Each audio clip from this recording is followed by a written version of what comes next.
National Bank, May Adam Law Office, Edward Jones, Avera St. Mary's Hospital, Wegner Auto, Graham Tire, and by Zander Auto Parts, American Bank and Trust, Kathy's Sun and Shine Properties, Hawaii Federal Credit Union, the Ramkota Hotel and Conference Center, Tokyo Hibachi and Sushi, Common Lumber, Birding Electric, and Black Hills Federal Credit Union. And coverage of high school sports on River 92.7 is also brought to you by these special in-game sponsors. Bank West, the South Dakota Office of Highway Safety, Central Dakota Eye Care, Envirotech, the South Dakota Attorney General's Office Division of Consumer Protection, Brown's Financial Services, Comtech, Coca-Cola Bottling, Wealth Partners Ameriprise Financial, Family Dental, Hermanson Endodontics, Cowboy Country Stores, and Gales Gas Service. And now, Pierre Governor Sports on the official home of the Governors, River 92.7, drgnews.com.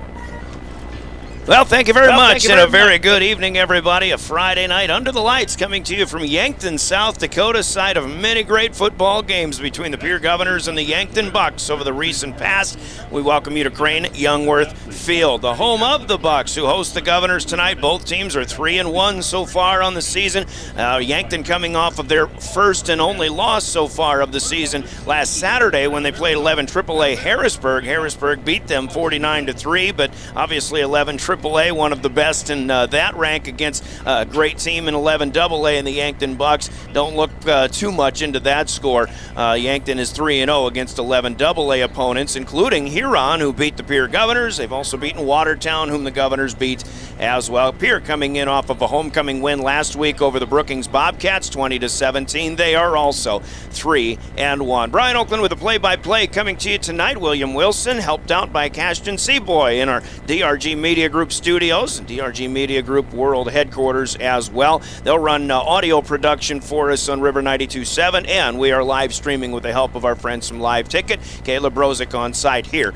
at the stadium in Yankton, and we'll be helped out also by Trent Merkwan, the Hall of Famer, who will give us some play-by-play or extra analysis in this game. We'll start by talking with the Hall of Famer in this one about what you've seen, Trent, from the Pierre Governors' progress over the course of the season. This is the coming to the halfway point of the season now, and I guess we can start to say it's time to be in mid-season form. Governors have had two games that have had, who knows, because of the elements and the wet fields and the muddy conditions and things like that. A couple of games on the road that have been in nice weather conditions. So,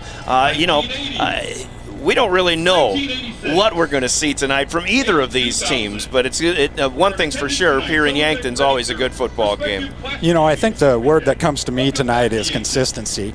Can we be consistent on offense? Can we be consistent on defense?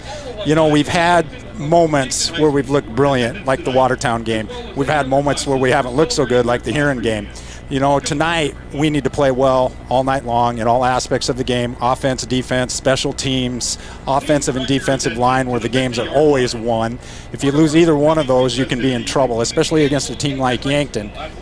Yeah, defense. Brookings is the high mark that the Governor defense has given up. You can win a lot of games giving up 17 or less a game. Yeah, totally. That defense has been playing well, and they're going to have to play well tonight because this Yankton team is averaging 39 points a game on top of it. And that's when they threw a 3 spot, though, only on Harrisburg. Yeah. So if you take that out of there, they're averaging, way over 40 points a game. So our defense has got to come to play tonight. And absolutely, when Yankton runs that fast-paced offense, we saw it a couple of times last year, and we've seen it over the last handful of years. But again, you just kind of go back to the rivalry. There aren't any secrets right now when Pierre and Yankton are getting together. They played each other twice last year. Of course, the Governors won a defensive battle in the semifinal round, and we'll see. I guess we go back to that point. We'll see what's going to happen tonight. Yankton's got to be bitter about that loss last year in the playoff games. You come down here and play in this place, the legacy, the heritage, the memories of this stadium. Yankton takes it personal when they get beat down here. And for us to come down here and beat them in the playoffs last year and advance to the state championship after they came to Pierre and beat us 35-7, They haven't forgot that. Yeah, absolutely. But again, we'll just see what happens. That's what makes the wonder of this atmosphere that much better. So we're looking forward to it, and we got plenty to talk about in our Bank West pregame show coming up. Bank West for the best after a 3-minute timeout. We'll talk about the state of football in Class 11AA. We'll get an updated look at the standings and the schedule for tonight and more, plus coaches' comments, keys to success. We've got your starting lineups and a whole lot more also coming up as we get into our Bank West pregame show. Another night of Pierre Governor football and your official voice of the Governors, River 92.7 and drgnews.com. There when you need them the most. Bank West insurance agents Sam Kennecke and Angie Taylor are here to make your life easier. As an independent agency, we're able to customize an insurance plan to fit your individual needs. We work with dozens of companies to find you the best possible coverage and the best price. For your insurance needs, contact Sam or Angie at Bank West Insurance in Pierre. Bank West, convenient, connected, committed. Insurance products are not deposits, not FDIC insured, not insured by any federal agency, not guaranteed by any bank, and may go down in value. At American Family Insurance, we help protect what you've achieved so you can fearlessly go after your dreams. For auto, home, business, and life, contact us today. American Family Insurance. Insure carefully, dream fearlessly. American Family Insurance, Life Mutual, Standard of Ohio, Wisconsin Company, 6000 American Parkway, Madison, Wisconsin, 53783. Call the Brittany Shufflebein Agency, LLC, with offices in Pierre, Oneida, and Gettysburg. Fall sports are here, and Beck Motor Company is proud to cheer on our local athletes. Just like teamwork on the field or court, you can count on teamwork at our dealership. Whether you're driving a new Chevy Equinox, a tough Chevy Silverado, or keeping your current ride in top shape with our service department, Beck Motor Company is here for all your automotive needs. Good luck to all our hometown teams this season. From your friends at Beck Motor Company, we're making a great deal better. www.beckmotors.com, 605-224-5912. Century Business Products is a proud provider of the most reliable Kyocera copiers and printers to the Pierre School District. Backed by 5-time nationally awarded Kyocera servicing team. Are you looking to control color cost? Looking to reduce printers? Are you looking for more efficient ways to scan documents? Or maybe you'd like to become more paperless? Look no further than your local Century Business Products. Call 800-529-1950 and see how they're powering business technology. Dakota Storm Roofing is a locally owned roofing company in Pierre, specializing in both residential and commercial roofing services. They can handle your asphalt shingle, metal roofing, and flat roof needs. New construction, plus all types of roof repairs. They can handle the finishing touches, adding fascia, soffit, and gutters too. No job is too big or too small. For a free estimate, call Dakota Storm Roofing at 280-9794. Go to dakotastormroofing.com or find them on Facebook or Instagram. There's an app for everything, including high school sports, from the stations of DRG Media Group. Download the DRG News app from the App Store or Google Play. It takes only a moment, so you'll have it in time for this game. See live and archive video of all games, and when you select your favorite station during the live stream, the video will immediately pop up. See Central South Dakota High School Sports on your phone or mobile device with the DRG News app. Download it now from the App Store or Google Play.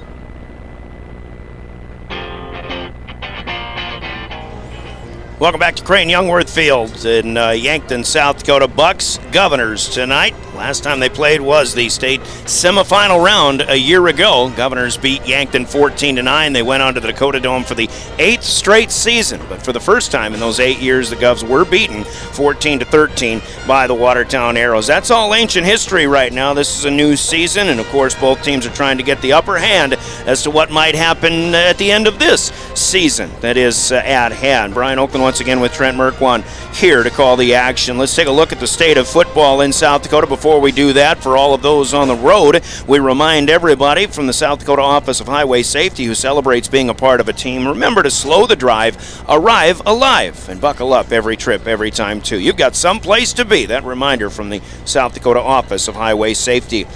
Well, here's how things shape up after last week's games, and it's very, very interesting. There are 11 teams in Class 11 AA football, and 6 of them have a record of 3-1, including these two teams tonight. Yankton is the 2 seed, power rated wise right now. Pierre would be the number 3, so guess what? If the semifinals were to be played tonight, assuming both teams win in the quarters, Pierre would be at Yankton again. And I don't know if that's going to happen this year, but a lot of things to sort out. Both teams are looking up at Huron, who is 3-1, but they've got the best power average. Huron at 47 and 0.25 power points on average. Yankton 43.5. The Governors are 42 3/4, tied with T Area actually, who is also 3-4 right there with the Pierre Governors. And you have Sturgis and Spearfish tied for the 5 and 6 spots. Brookings is 2-2. Watertown 1-3. They're the 8th seed as of right now. Aberdeen Central is 0-4. Douglas 0-3, and Mitchell 1-3. But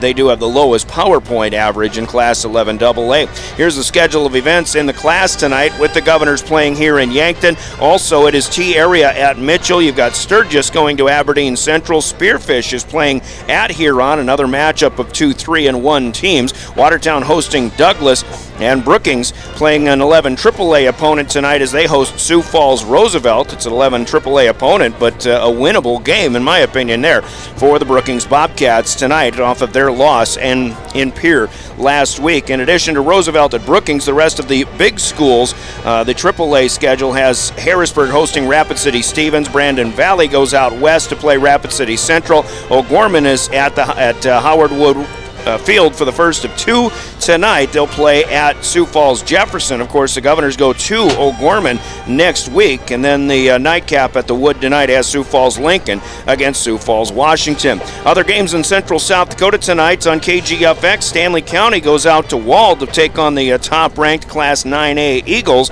Tough game for the Buffaloes there. Justin Cowart has the call on that one on KGFX AM. Should be a good one in Platte tonight on 94.5 KPLO. Lyman plays at Platte Geddes. Mobridge Pollock is unbeaten, and they're playing at Belle Fourche tonight, and a winnable game from an 11A opponent for the Tigers there. But on KMLO, Harriet Selby area travels to Ipswich to take on the Tigers. A couple of other games in Central South Dakota of note. A rematch of last year's Class 9B state championship has Sully Buttes playing at Faulkton area. Faulkton won in the regular season last year, but Sully Buttes won in the Dome a year ago, so that's the rematch there. Winter is playing at Miller-Heim or Herald tonight. Chamberlain hosting Mount Vernon Plankinton, and also Jones County hosting the Phillips Scotties. Some other games going on in Central South Dakota along with the state of football, as we like to call it, part of our Bank West pregame show. As a matter of fact, it happens to be homecoming night here in Yankton, and we'll be talking with Coach Brady Muth about, facing the Pierre Governors on homecoming night as opposed to other teams, and that's part of our keys to success when we come up, and that's going to be next, a 3-minute timeout, but we do start with head coach Steve Steele and our Central Dakota Eye Care keys to success. That's next. This is Pierre Governor Football. Do you dream of a custom home built within your budget and done on time? Kruger Contracting can make that dream a reality. They're a trusted home builder since 2003, and they're going to be upfront and open about cost and transparent about where your money is going when it comes to your new home. Their skilled crew will manage construction of your new home from start to finish. They're located in Pierre and can build your home in Pierre, Fort Pierre, or the surrounding area. Call 605-222-2523. Visit KrugerContracting.com or find Kruger Contracting on Facebook. Capital City Ford Lincoln Toyota in Pierre is here for you. They make it easy when looking for a new vehicle, getting all available vehicle information so you can spend less time researching and more time enjoying your purchase. Shop their extensive inventory from home at CapitalCityFordToyota.com or stop into Capital City Ford Lincoln Toyota, 518 East Sioux Avenue in Pierre. Count on them for all your service needs with convenient scheduling and in-stock parts. Capital City Ford Lincoln Toyota in Pierre, 605-224-7378. At Avera Orthopedics, we're transforming pain into possibility every day. Whether you're chasing a personal best or simply want to enjoy life to the fullest, our specialized care is designed to help you feel better and stronger. We're here for you. No referral needed. Trust Avera Orthopedics to unlock a world of endless possibilities. Visit avera.org/orthopedics and start your journey from pain to possibility today. I'm Scott Nye. As a coach for the Pierre Governors, I know a winning game plan is crucial. When it comes to your finances, you deserve one too. At New Edge Advisors, our name is new, but our commitment to you isn't. With the same trusted team you've known, and we've expanded our playbook of resources to help you plan for retirement, manage investments, and protect your future. Let's build the strategy that gets your financial future into the end zone. Securities offered through LPL Financial. Member FINRA SIPC. Advisory services offered through New Edge Advisors LLC, a registered investment advisor. New Edge Advisors LLC is a separate entity from LPL Financial. Chances are you're overlooking a big energy thief in your home or commercial building. The garage doors. But Overhead Door Company of Pierre can help stop that energy waste with a full range of insulated, weather-tight garage doors. Their residential garage doors give you insulated performance at an uninsulated price. And their Thermocore insulated steel doors give commercial buildings the energy efficiency they demand today. Find out more. Call Overhead Door Company of Pierre at 1-800-649-9905 and put a stop to the garage door energy thief. From the early days of South Dakota statehood through today's digital revolution, BankWest has remained committed to helping customers and communities succeed. BankWest Associates uphold this commitment by developing innovative products, tailoring financial solutions to customer needs, and actively supporting community causes. For a bank committed to helping you and your community prosper, choose BankWest. BankWest, convenient, connected, committed. Member FDIC.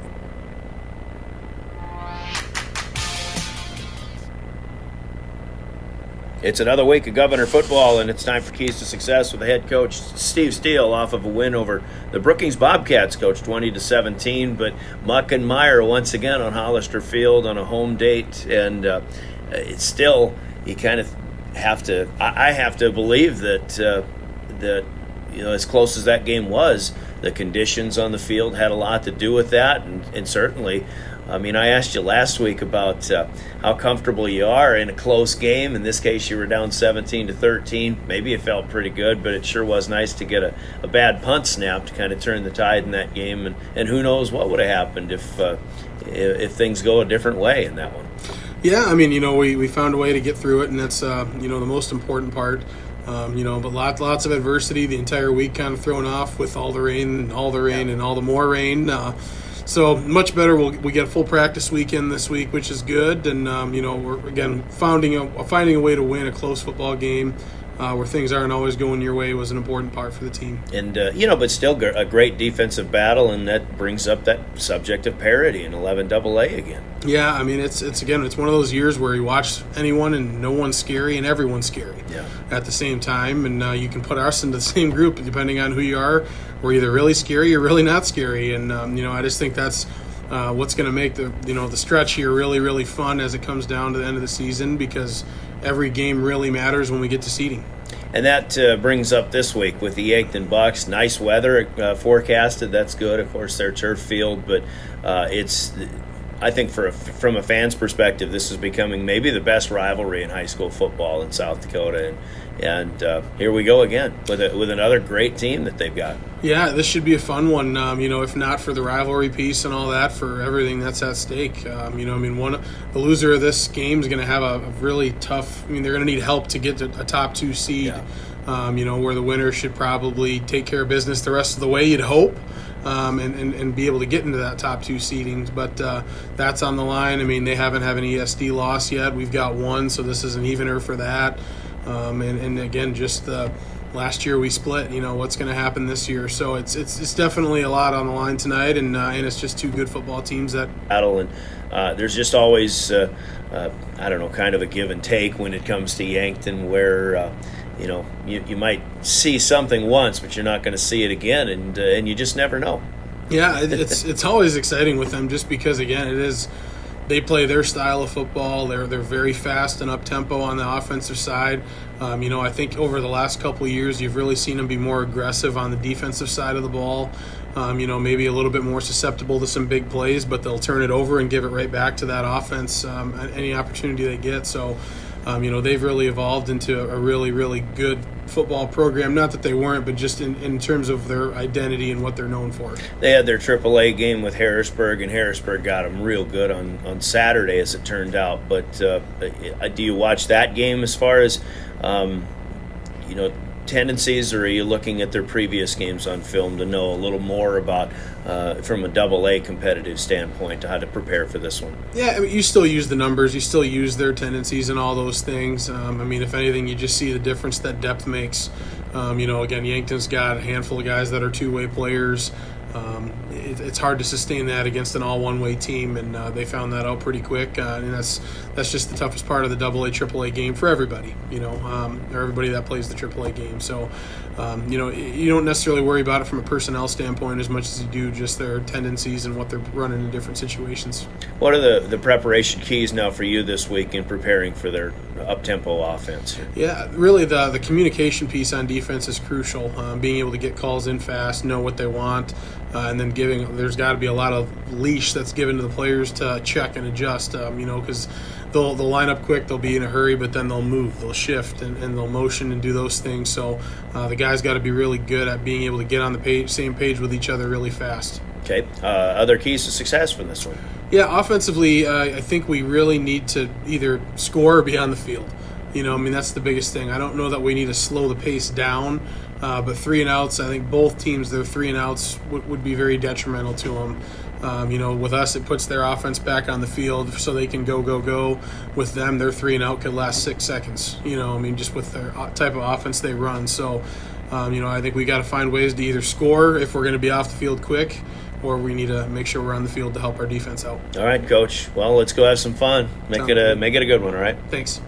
Steve Steele, the head coach of the Pierre Governors. Coach's comments, keys to success in our Bank West pregame are brought to you by Central Dakota Eye Care in Pierre. Let's hear from them, and we turn the page and we speak with Coach Muth, Brady Muth of the Yankton Bucks, when we come back with more keys to success. This is Governor Football.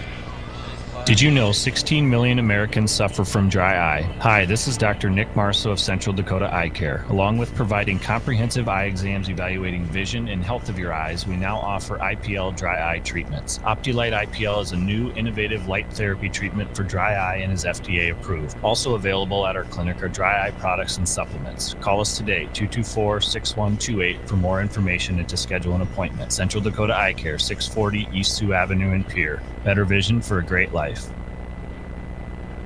All right, back with more keys to success. Brady Muth, the head coach of the Yankton Bucks, off to a 3-1 start, Coach. And I know 3-0 against the AA, but last week you went and played Harrisburg, and you kind of found out how the other half lives. They got you pretty good.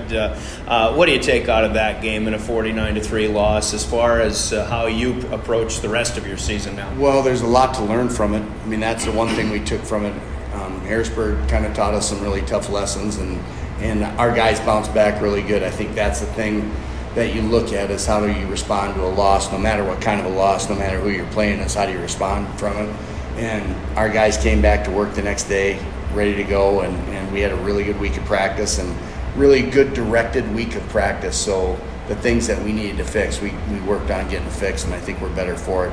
What did you do well offensively in that game? But of course, obviously coming back to get focused for a great matchup with the Governors. I thought our pass protection against Harrisburg was really, really good.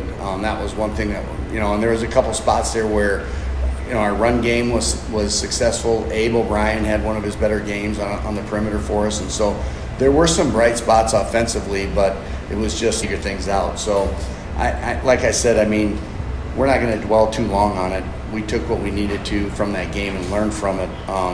But you don't have time to worry about it with Pierre coming to town. You've got to put it in the rear view. Most everybody platoons, and you've got a couple guys going both ways, and we do too, but we've got more guys that play more significant roles. They might not be starting on offense if they're starting on defense, but they're going to play quite a bit on it. And so that adds to it, but I also just think just the competitiveness just day to day in your program when you go to practice, varsity practice, and you've got 90 guys on the field, there's going to be some competition, and that shows up in the game. You know what I mean? Cream rises to the top, all those other cliches, and so it does make a challenge for us. But I mean, our kids were up for the challenge, and it just didn't go our way. Like I said, we learned from it, moved on, and it's time to find a way to beat Pierre. All right, let's get back to this rivalry here. It's your homecoming night, and sometimes I don't know what's better, is having a game that you expect to win, or a game that you really want to get fired up for. And I know homecoming isn't your favorite time of the year, but still, this is a great homecoming match. It is, and we talked to the guys about that too. I mean, this is the game we want. This is the game we need at this point in the season, from our program's point of view. To be able to play Pierre at home with a really good crowd behind you is an advantage for us, and we're excited for the opportunity. And by all means, we know what's on the line and all of those things. But it's a mid season game, and you've got two teams that have played each other in a lot of big games here recently, and know each other very well. And I think, from my point of view, I would much rather play a team that we have to get up for, and there's a challenge there, rather than go through the week to try to keep guys focused. That was the one thing, and that I do love about playing Pierre, is during the week everybody's focus is cranked up, to another level. All right, so we talk about X's and O's in this game. What are you seeing from Pierre so far this year, this year's version of the Go? It's a lot of the same things I'll say this, Coach Steele, if there's one thing he does great, he understands his roster, and he understands getting the right people in the right spot, and then he understands matchups very well. And it's no different this year.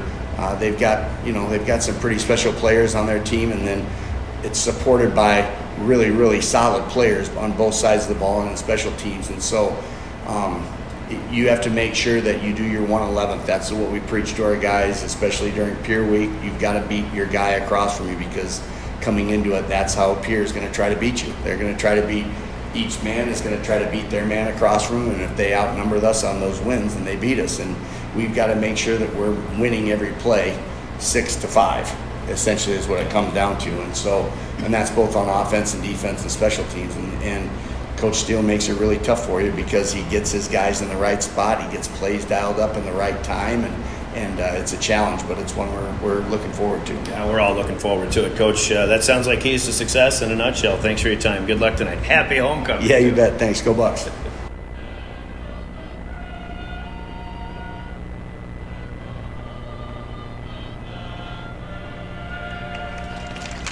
A Yankton choir selection giving us our national anthem here on homecoming night for the Yankton Bucks. Once again, thanks to Coach Brady Muth for his coach's comments and keys to success, as those are brought to you by Central Dakota Eye Care in Pierre. Brian Oakland with you, and our Bank West pregame show does continue. The starting lineups will be coming up next, and starters are brought to us by Envirotech in Pierre. Let's meet the Yankton Bucks here as they'll come out tonight. They'll begin with quarterback Tate Bestie, the senior at 175 pounds, first year as a varsity starter. In fact, there was a lot of turnover, especially on offense, for the Yankton Bucks coming into this season. Their featured running back is Jace Sedlacek, a 180-pound senior. They'll feature Edley Amaro as an H-back as well, a 235-pound senior. Wideouts will be Abe O'Brien, who had a good game at Harrisburg last week, and Cale Hazelhorst, also seniors both for the Yankton Bucks. They'll feature a slot receiver, Owen Eidsness, who has a lot of versatility. He's a 160-pound senior.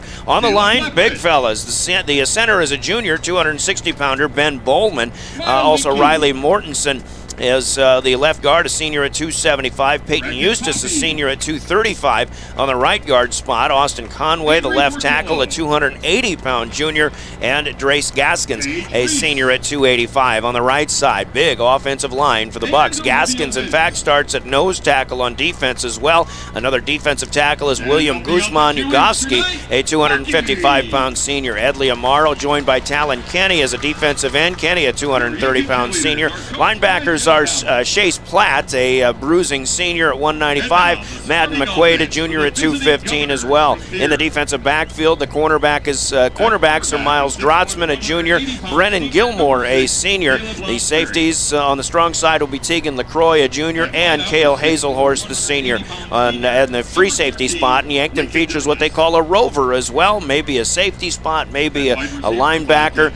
He can do pretty much whatever he wants or whatever he's told to do. That's Gavin Gavin Johnson, the 185-pound senior. That is the starting lineups, offense and defense for the Yankton Bucks and their head coach, the veteran Brady Muth. Starting lineups brought to you by Envirotech in Pierre. We'll talk about the Governors when we come back after this from Envirotech. This is Governor Football.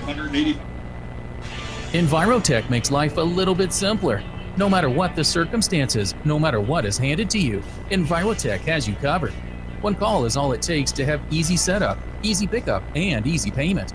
Call Envirotech at 224-4804 or use their website to pay your bill online at envirotechwaste.com. Use the mobile app Waste Connect. Check their website or receive a robocall for collection schedule due to weather or holidays. Envirotech has you covered. Back in Yankton, the starting lineup for the Pierre Governors starts with Caleb Lounsbury, the senior quarterback. Carter Merrill will play his second game of the season, the senior as the featured running back. Wideouts are Carter Schuffelbein, who's having a standout season as a junior. Lincoln Dilges, the senior. Jaron Deal coming on, the sophomore, in the wideout spot as well. And, of course, we'll see if Cooper Terwilliger in the tight end spot, the 240-pound junior, can have a big night here against the Yankton Bucks. The offensive line has Bryson Wallman in the middle in the center spot. He's a junior, just 215. Max Schmitz and Max Bogenhagen, junior and senior, are the guards, and Colton Cass and Tucker Ott, seniors, come in the tackle spots for the Pierre Governor offense. On defense, it's Lathan Rounds at the nose, the sophomore 240-pounder with Bogenhagen and Schmitz, the defensive tackles. Outside linebackers are Hudson Schaefer and Lincoln Schoenhardt, both seniors. Sam Larson, the junior, and Will Eilers, the sophomore, are linebacking in the middle. And also the cornerbacks are Logan Whitty, who's having a great season, a junior for the Governors. Aiden Beam also playing well this season, the senior. On the corners, Porter Hunsley, the strong side safety. Sutton Sonnenschein, the free safety, a sophomore and a junior there in the defensive backfield. For head coach Steve Steele and the Pierre Governors,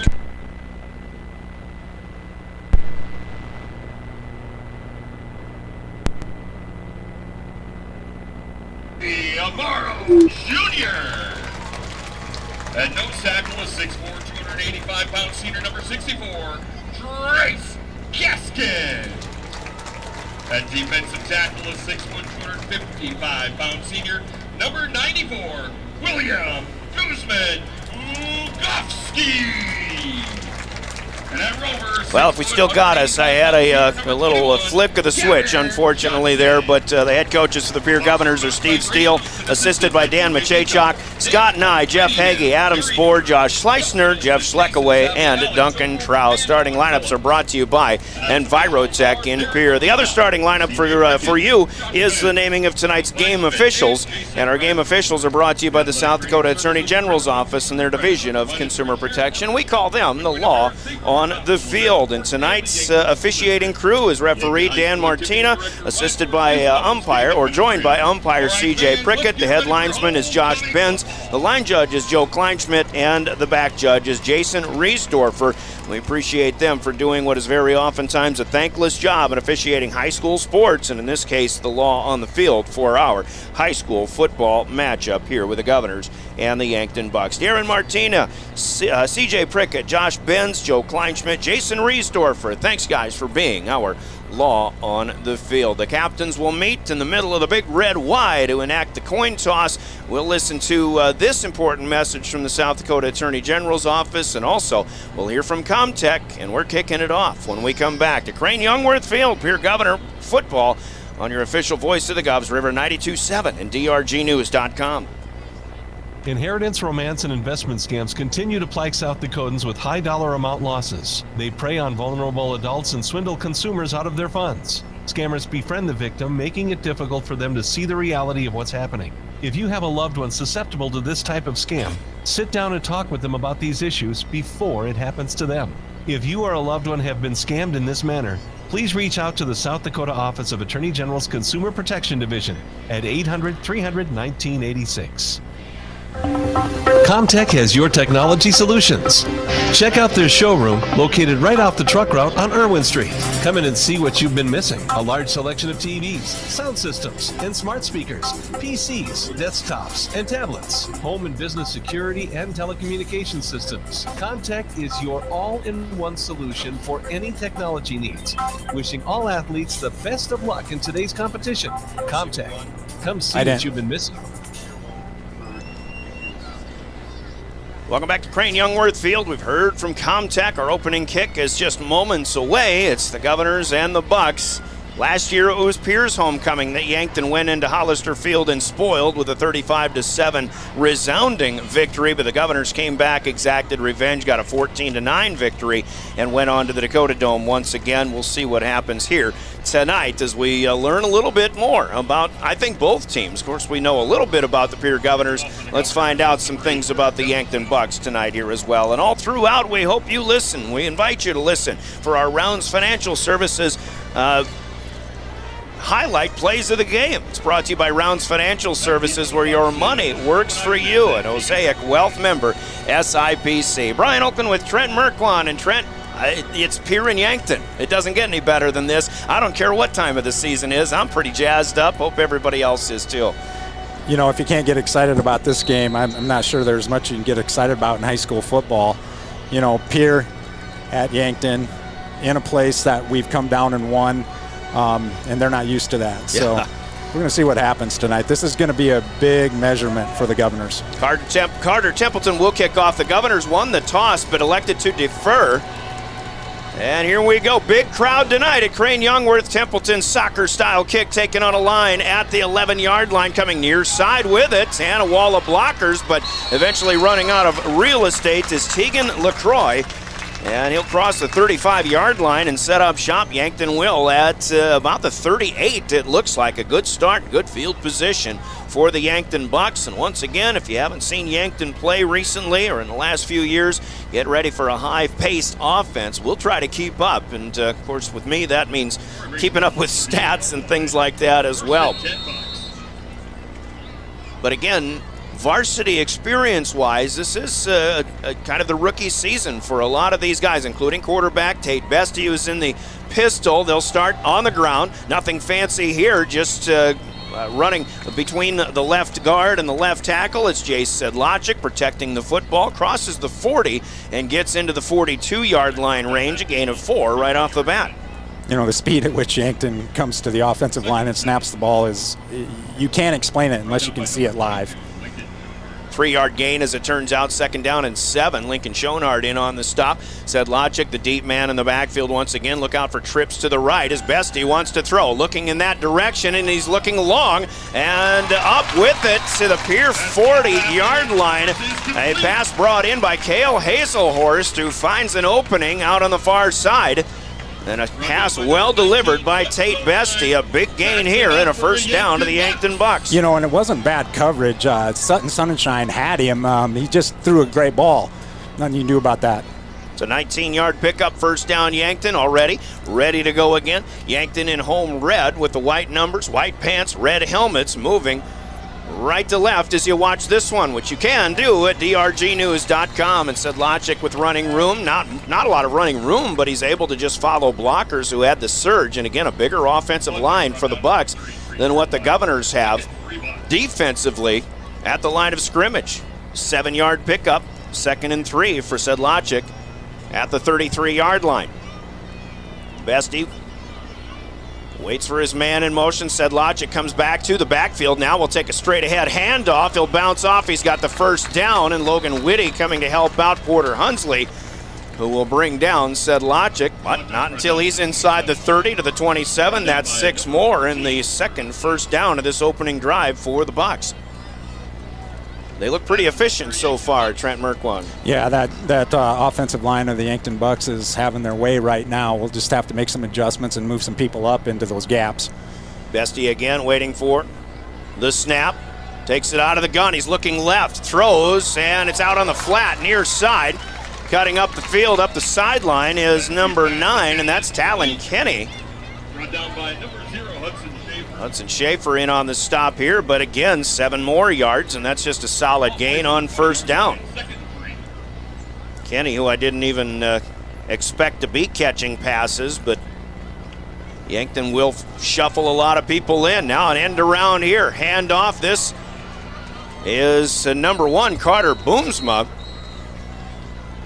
I was actually told by Coach Muth, I thought that he wouldn't be playing tonight, but Boomsma turns the corner on the right side, and they're going to move the chains. He may have gotten just enough to get a first down. It looks like the Bucks will have it inside the 15. Let's call it the 14. 6 more for Boomsma, and the Bucks are really on the move. Yeah, I don't know how many plays they have scripted, but they must have at least 10 scripted because the speed at which they're moving right now is impressive. Sedlacek up the far hash mark on this first down play. He's inside the 10 to the 9. That's good for 5 more. Second down and 5. Maybe a long 5 at that, but already in the red zone. Here come the Bucks. And what'll be their 8th play of this opening drive. Sedlacek in motion again. Cuts up, cuts out, and finally Sam Larson will bring him down near the 5-yard line. Down by number 47, Sam Larson. Sam Larson's been playing well of late. The Governors, we saw this a lot, especially in the postseason a year ago. We use this term a lot, bend but don't break. So far, Sedlacek, a 5-yard average on his first 5 carries, but Yankton has it 3rd down and 3. They have room for a first down, but they won't get it here. The Governors provide the surge, and for the first time they get a good stop, and this is a new runner. It's Carson Krull, who was a backup tight end. And it's going to be 4th down and 1, still at the 4-yard line. They'll give 1 to Krull that time. So here's a situation we've been in before. Not tonight, but we were last November, especially in the first quarter. The handoff will go to Krull. He cuts back to the left. He made a great move. He fumbles the football, but I'll be honest with you, I believe he crossed the goal line first. I'm looking at it through binoculars in this case. The ball did come out, but the contact on Krull did not happen until he crossed the goal line. So it will be a touchdown for the Yankton Bucks on a 4-yard gallop by Carson Krull. Kevin Ortiz is the place kicker. 10 plays for the Bucks, 62 yards on the opening drive of the game, and they made it look fairly easy. Snap is a little bit high, but it's down, and the kick is up and through, and the Bucks strike first here in the first quarter on homecoming night. 7:51 to play in the first. The Governors will get their first crack at it, but they trail 7-0, and we're back in after this 30-second break. You're listening to Pierre Governor Football. And the Crossing Pub are both conveniently located on Pleasant Drive in Pierre, South Dakota. At the quarter station, grab your favorite hot and cold beverages and snacks while filling your vehicle up with Cenex brand gasoline. The quarter station also features a super tunnel car wash to keep your vehicle sparkling clean. At the Crossing, grab a cold beverage and check out their selection of appetizers while watching the Stanley County Buffaloes and Pierre Governors live on their big screen televisions. Best of luck to all area students from the quarter station and the Crossing. For over 70 years, Pitt's Welcome back to the Owyhee Federal Credit Union Press Box. Owyhee Federal Credit Union, where they treat you like you the opening drive of the game. Again, the Governors deferred the opening kick, and Yankton takes it. 10 plays, 62 yards, in 4 minutes and 9 seconds. Carson Krull's second run of the drive goes in from 4 yards out. Kevin Ortiz adds on the PAT. We did make a mental note that Logan Whitty got banged up a little bit. I think he came in off the edge, Trent Merkwan, and was trying to block that kick, but it took him a while to get up off the ground. Yeah, I don't know. He definitely was slow getting off the field. Hopefully he can return. He's a big part of that defense on the edges. So the Bucks will kick off. Ortiz provides the place kicking duties, but the kicker on kickoffs is Liam Villanueva, a senior. He'll kick right-footed. Ortiz was a lefty. This one's going to hook, and the Governors will get a break as the kick goes out of bounds. So again, Yankton, who really struggled mightily in putting points on the board, got beat by Harrisburg 49-3. Obviously, Harrisburg, one of the better teams in 11 AAA, and a team that 90-man rosters, whereas Yankton's got about, well, more than half of that, but not much more. Steve Steele talks about it all the time as well, Trent. You just, you've got everybody working on the same thing for 2 hours, where teams like Harrisburg, Brandon Valley, and those AAA teams, they can do 2 hours of offense and 2 hours of defense, and nobody's got to learn double time or anything like that. It's such a big advantage for that in multiple of reasons.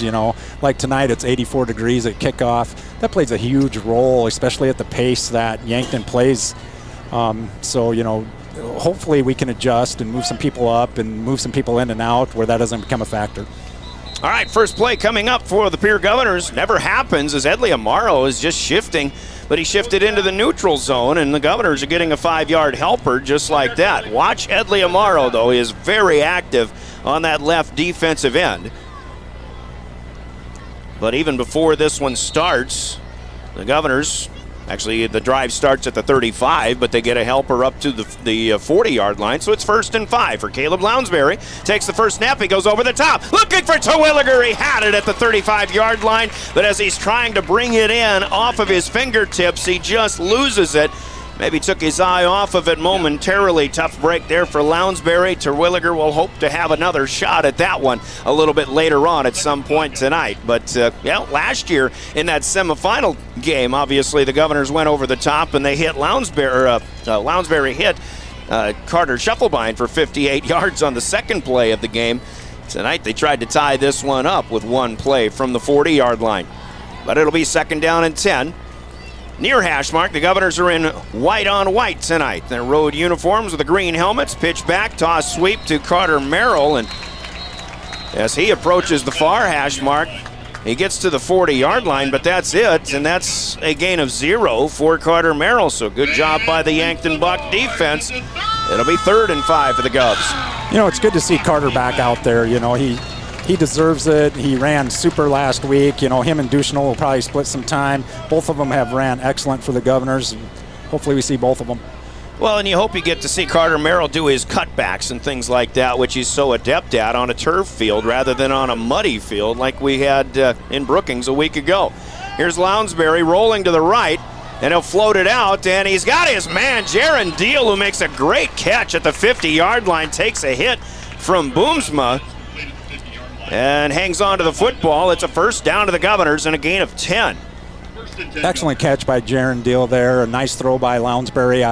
Pretty sure he was going to Deal. That's who ended up with it. But anyway, good play for the Governors. Yeah, you're right. There was a second receiver deeper in the pattern, but I don't think that ball was thrown deep enough to get to that second guy. So it doesn't really matter. Governors make their first play of the game, and they've got a 1st down move.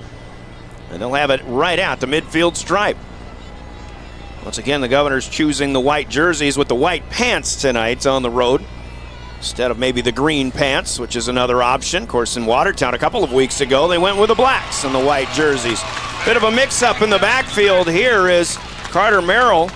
Caleb Lounsbury thought he was going left. Merrill breaks right out of the backfield. Lounsbury still gets the pitch to him, and it's a loss of 3 as it turns out, so a little bit of a misplay there for the Governors. Bring up 2nd down and 13. And again, Merrill playing his second game. Trent, you're going to have things like that happen from time to time. Hopefully you can just minimize them and in this case, just move on to the next. Yeah, you could tell Caleb didn't know for sure what the play was. They got it called and evidently had some miscommunication. Well, he rolls out to the right again, but Lounsbury's looking to throw over the middle, and this one into double coverage. It's picked off by Hazelhorst at the 32-yard line. There's a flag thrown after the interception. Now a second flag thrown. Change of possession won't matter, even though Yankton may be flagged a couple of times, but Hazelhorst returns it all the way across midfield. And to the Governor 45-yard line where he's run out of bounds. I think he was looking for Carter Shufflebein, but he didn't see the safety playing center field, and Hazelhorst had an easy pick on this one. In Hazelhorst last week, he picked one off and took it, I think, 60 or 70 yards. Maybe it's 2 weeks ago. Anyway, this is not unfamiliar territory for Hazelhorst. He had 8 of them last year. I think he has 4 or 5 of them, 5 picks this year already. He's very good at that. So, a couple of blocks in the back. One of them occurred about 25 yards further upfield than the other one, so the Governors will, of course, accept the first one that happened, and after a 10-yard mark-off, Yankton will have it 1st and 10 at their own 25 rather than what could have been the Governor 45, but unfortunately, Hazelhorst, who had a key interception late in the game in the semifinals last year also. Coming down with this one here, 5:33 to play. We're in the first quarter. Bucks take over for their second possession. And they lead 7-0, but Brady Muth is going to take a quick timeout to discuss some things. His first charge timeout for the Yankton Bucks. 7-0 Yankton on homecoming night here at Crane Youngworth. Let's step aside for a 60-second timeout. Timeouts are brought to you by Coca-Cola Bottling and Pierre. And we're back with more Pierre Governor football. Ag specializes in providing... Has earned our reputation locally for serving communities across South Dakota. We provide design and building services for schools, hospitals, churches, commercial offices, multifamily housing, and so much more. Pitts Design Build is conveniently located in Pierre, Mitchell, and Sioux Falls to serve you and your organization. We bring value to our clients by facilitating the design and/or construction process. Give us a call today and check us out at pittsdesignbuild.com for a free building consultation. DRG Welcome Media back Group. to the Owyhee Federal Credit Union Press Box. Owyhee Federal Credit Union, where they treat you like you own the place, because you do. Commitment to customer satisfaction and service. Visit Wegner Auto in Pierre for your next car, truck, or sport utility vehicle and see for yourself why we've been so successful for so long. Visit WegnerAuto.com anytime to browse the current inventory or schedule a service appointment. Wegner Auto in Pierre. Our reputation means a great deal since 1907. Back in Yankton, Brian Oakland along with Trent Merkwan. After the interception, Yankton taking over at their own 25-yard line. A little dump off from Tate Bestie to Abe O'Brien for an 8-yard pickup. He's 3 for 3. He is Bestie in the backfield so far out of that quarterback position, but now Yankton with a pre-snap penalty. And that'll help the Governor cause here with a bit of a mark-off. False start. 5 yards to the negative. O'Brien, who just caught that little 8-yard pass, is guilty of the false start here. O'Brien was noted by Coach Brady Muth in our pregame conversation as having one of his better games, even though Yankton only put 3 points on the board against Harrisburg a week ago. Far hash mark, 2nd down and 7 here. Instead of 2nd and 2, Bestie rolling left, throws against his body, but he's got his man here on the near side. An easy pitch and catch. Owen Eidsness, who can do a lot of things, catches at the 35, turns it upfield for 3 more. You know, I like how they roll the quarterback out. That really gives him some vision where he can see and not make mistakes. It does eliminate half the field, but boy, can you see downfield when they roll you out like that. That's a 10-yard gain, and Eidsness will be calling his name quite a bit tonight. They get to the line to gain at the 38. Now fake the handoff and a pitch out once again. Out on the flat 2, Eidsness, who will be run out of bounds by Aiden Beam. And you know, Yankton makes you play the entire field from one edge to the other edge in two consecutive plays. Now watch them to go right down the middle. 6 yards this time. You know, right now they don't use the pass to get big chunk yardage usually.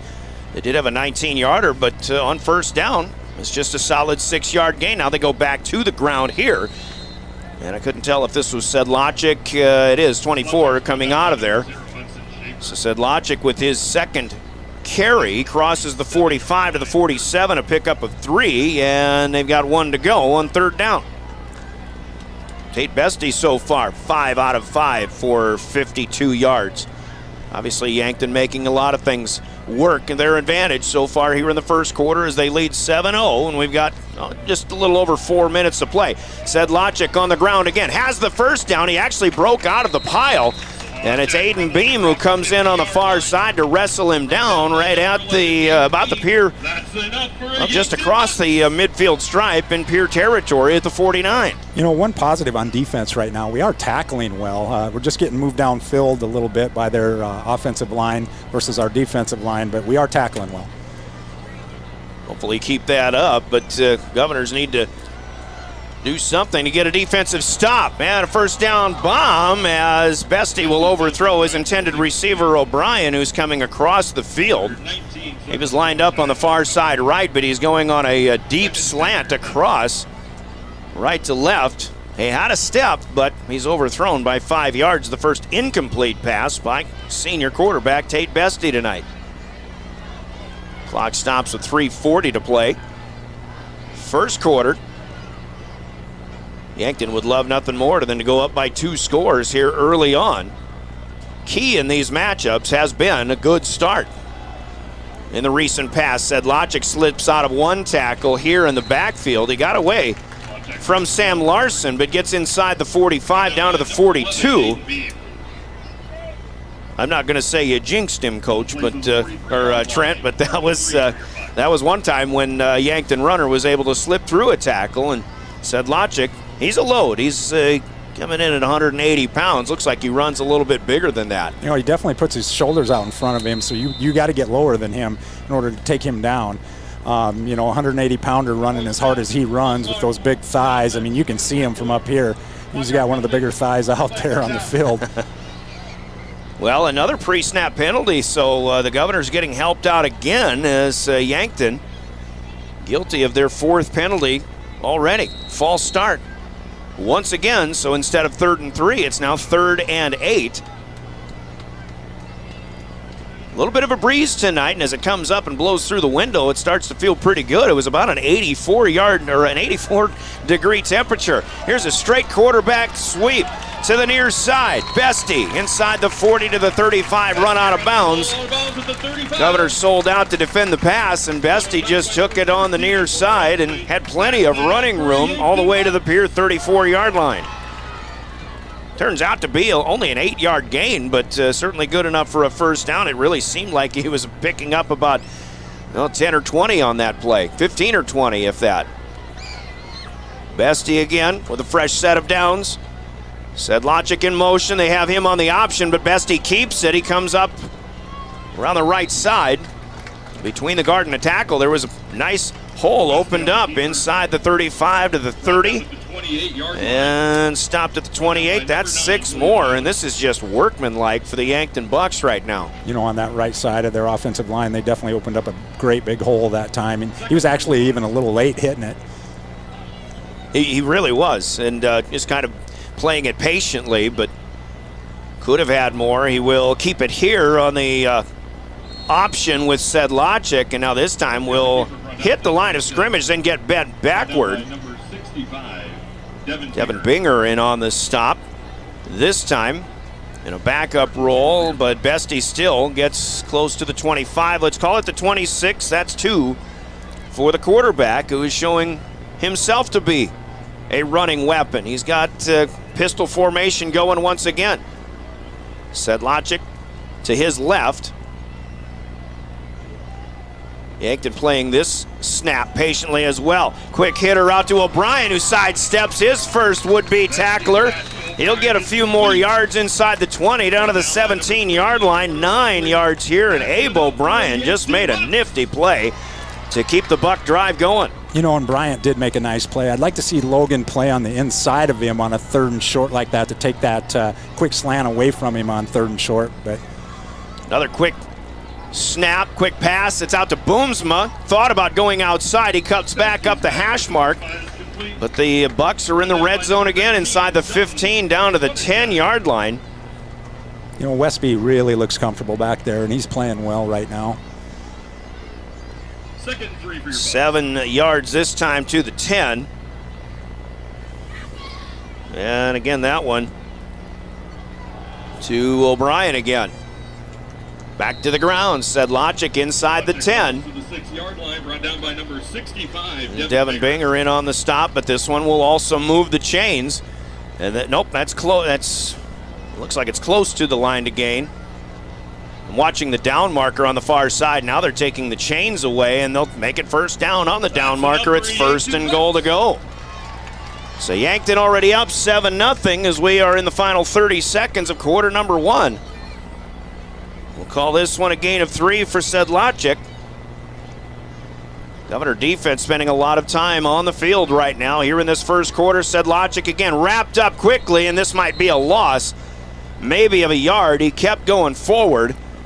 Max Schmitz gets in on the stop this time, and that will be the final play of our first quarter. It really has been all Yankton. The Governors missed on a golden opportunity to try to tie it up, but we still have a 7-0 Yankton lead, but they're knocking on the doorstep. It'll be second down and goal when we come back after the 60-second timeout. Scoreboard on the Gales Gas Service scoreboard, 7-0 Yankton as they lead the Pierre Governors here on your home for Pierre Governor football, River 92.7 and drgnews.com.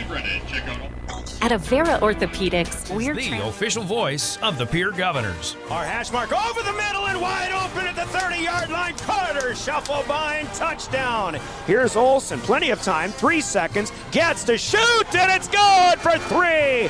From football, volleyball, and soccer to basketball, wrestling, and softball, follow the Pierre Governors on the official voice of the Govs, River 92.7, and also on the River 92.7 page of the DRG News smartphone app and drgnews.com. Briggs Trucking and Construction in Fort Pierre provides quality freight transportation services, cargo hauling, excavation, and demolition services. They also specialize in dirt and gravel work for everything from commercial work to new construction. Briggs Trucking and Construction will haul everything from light poles to farm and agricultural supplies. The bigger the job or the bigger the load, the better, as that is where their expertise really shines. Contact Briggs Trucking and Construction at 605-280-2848 or email them at cbriggs25@pi.midco.net to visit about your next project.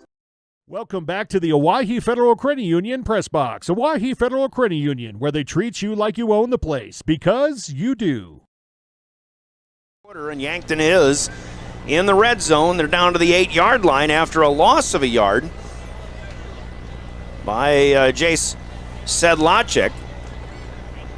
Now Yankton back where we can see him a little better. Oh, and Abe O'Brien just got pulled away from the play here. And the pass was going to O'Brien. Yeah, it looked like Logan Whitty just got his, he just grabbed him by the jersey and pulled him away from the play. Otherwise, it was a touchdown. It was an obvious play. That's a good play by Logan. You know, and instead of, if this is the NFL, obviously it would be placed on the 1-yard line. The foul did occur in the end zone, but in high school, of course, it's a 15-yard penalty, or in this case, half the distance to the goal. First penalty against the Govs, though. It'll still be second down. Yankton has it at the Pierre 4-yard line. Bestie again out of the pistol. Sedlacek is there with him. Governor's trying to prevent a 2-score deficit here. Sedlacek bounces straight out to the right side, lowers his shoulder, dives over a defender at the 1, across the goal line, and in for 6. Jace Sedlacek from 4 yards out. Aiden Beam tried to get him low, and Sedlacek just dove right over the top of him. Touchdown Yankton. They lead 13-0. And right now, Trent Merkwan, these Bucks are making it look quite easy against the Governor defense. Yeah, the play calling by Yankton is excellent, and everything seems to be working. The quarterback's playing well. The running back's running hard. I mean, we're doing what we can do. Well, the passing offense is clicking too. Here's Ortiz to try the PAT. This one pushed a little bit, but it stays within the uprights. Good for one more. And it's 14-0 Yankton. We're 11 seconds into our second quarter of play. 30 seconds aside, and we're back as the Govs will receive another kick when we return with more Pierre Governor football. Graham Tire of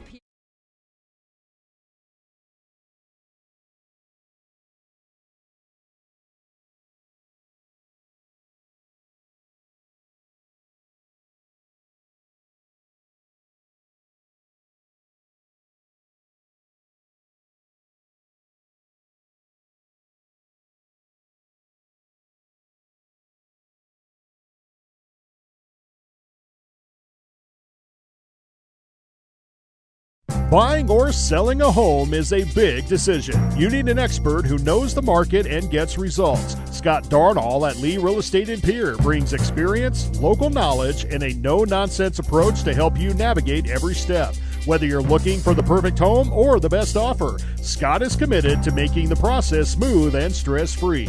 Ready to make your next move? Call Scott Darnall at 605-220-2676. Lee Real Estate, Meredith Lee, broker, owner.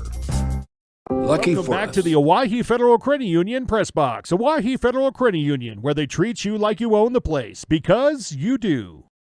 Get some kind of a response here. So far, Govs have had the ball once. They've run 5 offensive plays. Yankton on 2 possessions has run 24 plays on a hot night here in late September. Big kick from Liam Villanueva takes Shufflebine all the way into the red end zone to our right, and the Governors will have a touchback, and they'll start 1st and 10 at their own 20-yard line. Trent Merkwan, that first drive, the first play, opportunity to Terwilliger. He had a ball go off his fingertips. I mean, we might have had a tie game, might not have at the time, but if the Govs don't get some kind of a response, that play is going to continue to loom quite large here for a while. Yeah, that play does loom large right now, but, you know, things like that are going to happen in high school football. You know, we need to respond right here. We cannot afford a 3-and-out right here.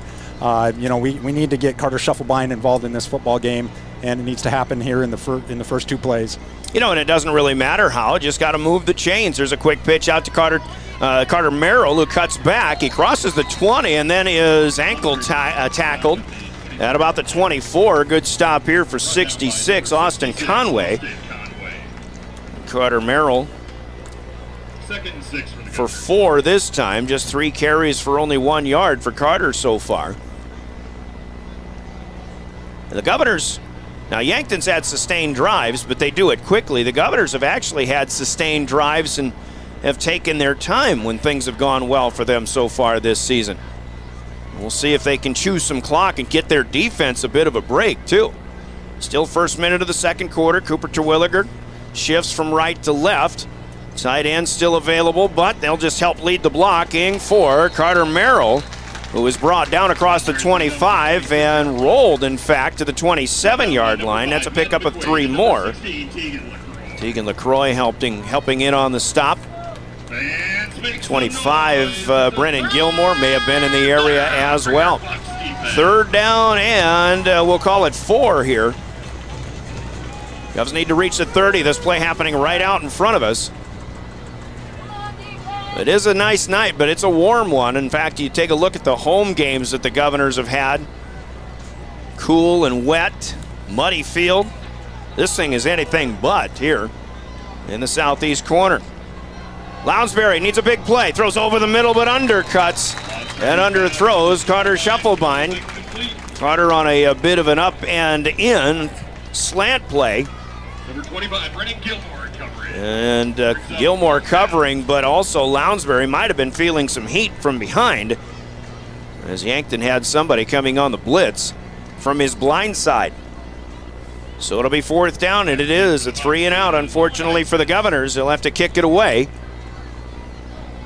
Owen Eidsness is the deep man for the Bucks as Lounsbury stands just ahead of his own 10-yard line. Awaits the snap. This one's high, but Lounsbury brings it in. Puts a good boot into it, but it is a bit of a wobbler, and Eidsness takes it at the 39-yard line of the Bucks. Dives a bit, but makes the catch. And Yankton will have it 1st and 10 at that spot for their 3rd offensive possession tonight. They're 2 for 2, and they lead 10-0.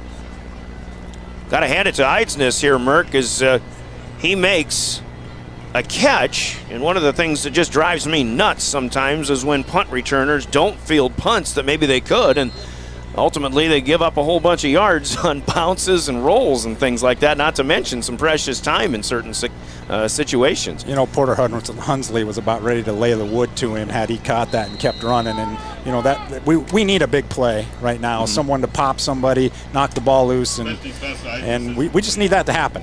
Well, you got a little helper here on 1st down as Bestie throws short on the quick out to Owen Eidsness, and Eidsness had to go to the turf to bring it in. This is going to be a loss of 2 on this play. This is Owen Eidsness for Yankton. You know, Brookings had a player by the name of Otto Eidsness last week, and I know a few times I called Otto Eidsness Owen Eidsness, so apologies to Otto, but Owen, a key component for this Yankton offense. Bestie throws quickly out to the far side. They'll get the lost yardage back. And then out of bounds, lowering the shoulder, is Sedlacek, who will make his first catch out of the backfield. And the Bucks will be spotted up across the 40 to the 42. That'll pick up 6. But a big 3rd down opportunity coming up here for the Governors. Third down and we'll call it 6, long 6, maybe a shorter 7, far hash mark for the Bucks in red. Rolling right is Bestie. There's a flag thrown in the backfield. He's got his man up to the 41-yard line on the Governor's side of the 50. Nicely delivered here, but as Hazelhorst brings it down, he was pushed back to the 43, but all that may be for naught. We've got a holding penalty that goes against Yankton in the backfield. I'll be honest with you, Trent Merkwan, man, if Yankton they don't have 6 penalties right now. Actually, they have 5. I put the Governor pass interference on that side, but they're killing themselves with penalties, even though they've been able to make up all that extra yardage so far. Yeah, despite that, they're still playing really well. Yeah. So it is 3rd and double digits here, 3rd down and 16 for Yankton. Bestie will have to throw again. Throws over the middle, has Hazelhorst again, room to run. He makes his move, he slips a tackle, he's got a first down up to the 50-yard line. He needed the 48.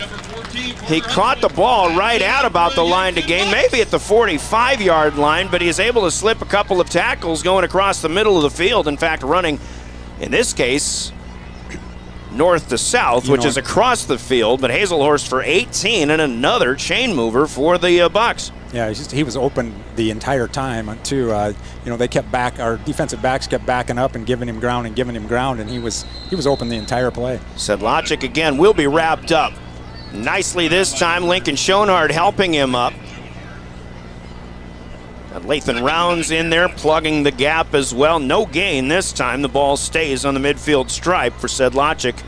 And the Bucks Yankton up 14-0. Clock moving, 8:15 to go, second quarter here in Yankton. A lot of eyes on this one. Even Kellerland TV broadcasting this one, but we certainly appreciate everybody watching us here. Throwing long is Bestie over the middle, but looking again to the outside part of the field. Carter Boomsma, the intended receiver. In that play, we had excellent coverage all over the field. Hazelhorst was covered. Porter Hunsley had his guy. So, it was looking better. Governors could use more of that. 3rd and 10 now. Trying to see who was in coverage. It was Porter Hunsley there against Boomsma. And Bestie didn't have much room to fit that one in. 3rd and 10, and this one almost picked off. Hunsley can't reach it. And again, the Governors force an incomplete pass, mainly because of a fierce rush. The Governors dialed up the blitz. And it's Hudson Schaefer who got in there and forced Tate Bestie to rush the throw. So now, the first time, the Governors will force a punt by the Bucks, and Carter Schuffelbein will await a punt return. He stands at his own 15-yard line. Kick is a good one. Great hang time. Schuffelbein lets it go, and this one bounces straight up after falling at the 7-yard line. It had about a 2-yard Pierre bounce, and then it took a 1-yard Yankton bounce, and it's out of bounds. That is a perfect punt and a job well done by the Yankton punter, Liam Villanueva. Boy, in high school, Merck, you don't see him executed as well as that one right there. Yeah, lucky or not, it bounced Yankton's way again. We're due for a break, and we need a sustained drive here and run some time off the clock and get a touchdown. 42-yard punt for Villanueva. Governors will try in their own red zone now at their own 8-yard line, moving from right to left, west to east. Here at Crane Youngworth, out of the gun, Lounsbury steps up out of the pocket, but he can't avoid the rush. The rush came, he was able to step up, but by the time he did that, 64, Drace Gaskins coming off the nose, he got through there, and it's a quarterback sack. Loss of 3, back to the 5-yard line. Yankton's just winning every facet of this game right now, leading 14-0. Even after the Governors got their first defensive stop, 7:15, counting down, second quarter. Carter Merrill behind Lounsbury in the pistol. Lounsbury retreating back to the end zone. Screen pass out to Merrill at the 4-yard line. Makes his move. He's up to the 10, to the 15, far side, close to a first down. I think it was run out just across the 15, but he needed to get to the 18-yard line. We'll see where they spot it. Sometimes that's a perfect way to settle in. If you can run a screen pass well, then that'll get the offense feeling a little more confident about what they're doing out here. Yeah, hats off to Steve Still with his play calling there. You know, trying to get Caleb comfortable after a sack, and what better to run than a screen play to keep those linemen from pinning their ears back and coming at you. Cubs get a dozen on that one. They're a yard short of the first down line to gain. It'll be 3rd down and 1. They'll stay on the ground. They'll go left side, but Yankton's got people in the backfield, and Edley Amaro in particular, who's very quick off the edge, wraps up Carter Merrill, and the Governors get nothing on this one, and you really can't go for it on 4th and 1 at your own 17-yard line in this case. Gain of nothing. And Pierre will have to punt for the 2nd straight time. So far, an interception thrown by Caleb Lounsbury, and now back-to-back 3-and-outs. And Lounsbury gets a line drive away, but this one is short.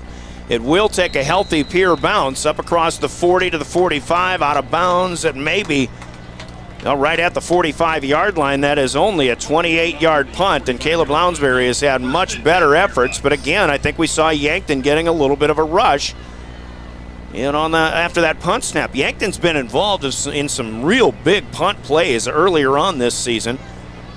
I know their second half and their opening game against Huron featured a couple of punt returns, couple of blocked punts, things like that. So a difficult team to defend, even in special teams, and they've got it at the Pierre 45-yard line, trying to add to a 14-0 lead. Bestie with time, throws over the middle. He's got his man at the Governor 30. That's Eidsness, who advances up the seam to the 25, now down at the Pierre 24-yard line before Aiden Beam can bring him down, but that's 21 from Bestie to Eidsness, his 4th catch of the night. Yeah, we're giving him too much time to throw the ball. He's just be able to step right up and deliver the ball with nobody in his face, and they're just playing pitch and catch against us. Here comes Sedlacek. He'll see nothing up the middle. He bounces out to the right, goes around the end, up the middle in between the hash marks now to the 20, and then to the 19 for 5 more. And I'll be honest with you, Merck, I mean, I was kind of curious just how much the size advantage that Yankton has on that offensive line was really going to come into play right now, especially on a hot night. I think it's definitely maybe the biggest factor in this contest. 2nd and 5, just inside the red zone now. 5:10 left, 2nd quarter. Yankton again up 14-0. Bestie will be forced out. He'll roll left, and he just dumps it off to Abe O'Brien. O'Brien tackled late out of bounds, but they will let that one slide as he was hit by Will Eilers inbounds. Abe O'Brien makes another play, and all he's doing is coming straight across the middle of the field. Bestie looks real good throwing against the grain here, Merck. Yeah, he's Mr. Quarterback, Trent Merkwan. He's definitely delivering the ball very well tonight. He looks comfortable. There's no pressure on him. Everything that they're running's working. The offensive line, the Yankton offensive line is dominating. It makes it tough on us. In the red zone again with 5 minutes even to play as the clock stopped, going out of bounds. Here's Sedlacek, starts left, cuts back to the right. Not much here, just a yard to the 10. And a good job by the Governors to block out the holes here. And Sam Larson, the leader of the pack this time. Just a yard for Jace Sedlacek. Sedlacek's got 14 carries. The rest of the team has carried 6 times, so 20 running plays, 15 pass plays. The efficiency of the Buck offense so far, they're in between the hash marks. Bestie claps for the snap. He's got it. He wants to throw near side. Man's open at the goal line, but Eidsness can't bring it in. Led just a little far. Beam was there, but he was 2 steps behind Eidsness, running parallel to the goal line. And off the fingertips, Governors dodge a bullet for the time being here. So it'll be 3rd down and 9 from the 10-yard line. 4:20 to play as the offense wastes little time getting set up again. Bestie surveying. 2 receivers left, 2 receivers right. Sedlacek in the backfield. Bestie's looking out to the left side. He's got his man, and a quick turnaround into the end zone. Owen Eidsness with another touchdown for the Yankton Bucks. 20-0 Yankton on a 10-yard up and out from Tate Bestie to Owen Eidsness. And the Governors, they just haven't been in a situation like this in a very long time. Maybe since, well, last year at this time when Yankton put together quite an effort at Hollister Field. And then, of course, the following week it was tough for the Governors against their AAA opponents in the O'Gorman Knights. We've got a flag here before the PAT is going to happen. And a snap infraction. The center, I'm not going to say he cheated, but he just didn't follow the rules here. But so instead of a 20-yard attempt, it'll amount to about a 25-yard PAT for Kevin Ortiz, who is 2 for 2 so far. Quick drive this time for the Bucks. Of course, they started in the Pierce side of the 50 at the 45. Took them 6 plays. Ortiz's kick is up and good from 25 out this time, and it's 21-0. Yankton in command with 4:14 to play. Second quarter, we pause for 30 seconds, and we'll be back for another Buck kick. You're listening to Pierre Governor Football. Life is full of choices, big and small. They define us, make us who we are. And when it comes time for you to choose a car, home, your next big adventure, or start a new business, Farmers Union Insurance has the variety of coverage options to protect each perfect moment. Farmers Union Insurance. Contact your local Farmers Union Insurance agent today. Dakota Pro Air is a locally family-owned business that has been taking care of farmers' aerial needs since 2020. With locations in Letcher and Miller, Dakota Pro Air is able to provide service to a large area. Ground conditions too wet, or just don't want those sprayer tracks in your field? Give Dakota Pro Air a call for all your chemical and fertilizer application needs at 605-248-2314. Welcome back to the Owyhee Federal Credit Union Press Box. Owyhee Federal Credit Union, where they treat you like you own the place, because you do. Kicking left to right. And it's a boomer. Sent the last one into the end zone. This one has Shufflebein taking it at the 1-yard line. Carter coming this way. He won't make the 20. Yes, he will be, I think. Jaron Deal, number 1 this time. Yep, Jaron Deal. Taken down by Kylan O'Connor, a 195-pound senior backup running back. Trent Merkwon, when we talked to Steve Steele in pregame, he talked about scary teams. And there's some scary teams out there, but we don't really know. And I thought maybe after tonight we'd find out who is scarier. Right now, I'd have to say Yankton, they might be the scariest team in Class 11 AA once again. You know, Steele in his conversation with you talked about 3 and outs and limiting 3 and outs, and that was his key to success. And tonight we just haven't done that. So the Govs will try again. They do have time. 4 minutes and change here. They'll start at their own 19-yard line. Caleb Lounsbury, he loses the football, but this is going to be ruled as an incomplete pass. The arm was coming forward, but it looked like the Yankton defenders who got in there, one of them, I think they definitely made the right call there. I think they got the arm grabbed, but then Lounsbury just did everything he could to make sure he had the arm going forward. So the tough night continues. Caleb only 2 out of 6 so far, and again he has thrown an interception.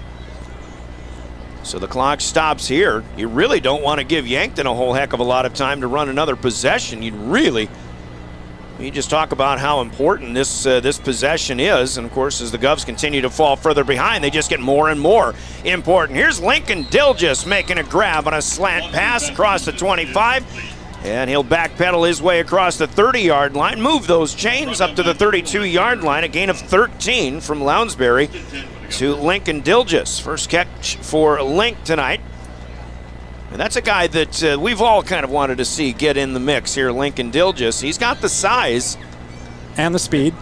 You know, he's 6'4", and he was a state hurdler finalist, and he's got to get involved for the Governors to do something late in the year. Lounsbury again, far side. First time we get to see Carter Scheffelbein in on the receiving end of a Caleb Lounsbury pass. He's got it shy of the 40. They'll call it to 39, a good 7-yard pickup on first down.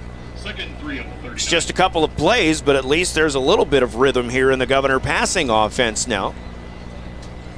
Stop the clock. It'll be 2nd down and 3 with 3:26 to go here in our second quarter of play. 21-0 though. Yankton leading on their homecoming night.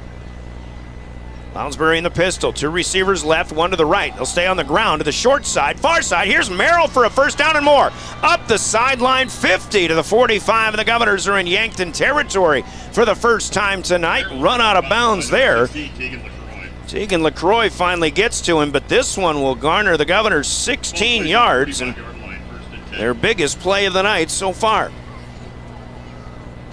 He picked a great hole on the right side of the offense and exploded like he did last week for the first time, like he's getting his legs under him again.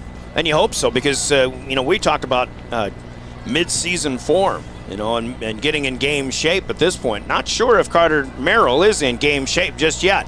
Here's Lounsbury going long. He's got a man, and it's overthrown just out of the reach of Scheffelbein. Number 1, Carter Boomsma cover in. Boomsma was out there, but again, the Governors. It would have been a great catch, but I think it's one that Carter would say that he probably should have, but it would have been a great catch. So, the second time the Governors have tried to go long here, and they've come up a little bit short, or at least long in the passing ranks. Couple of deep shots off the fingertips of intended receivers. With 2 of those catches, it might be 14-21. You never know. 2nd down and 10 here after the incomplete pass. They'll stay on the ground.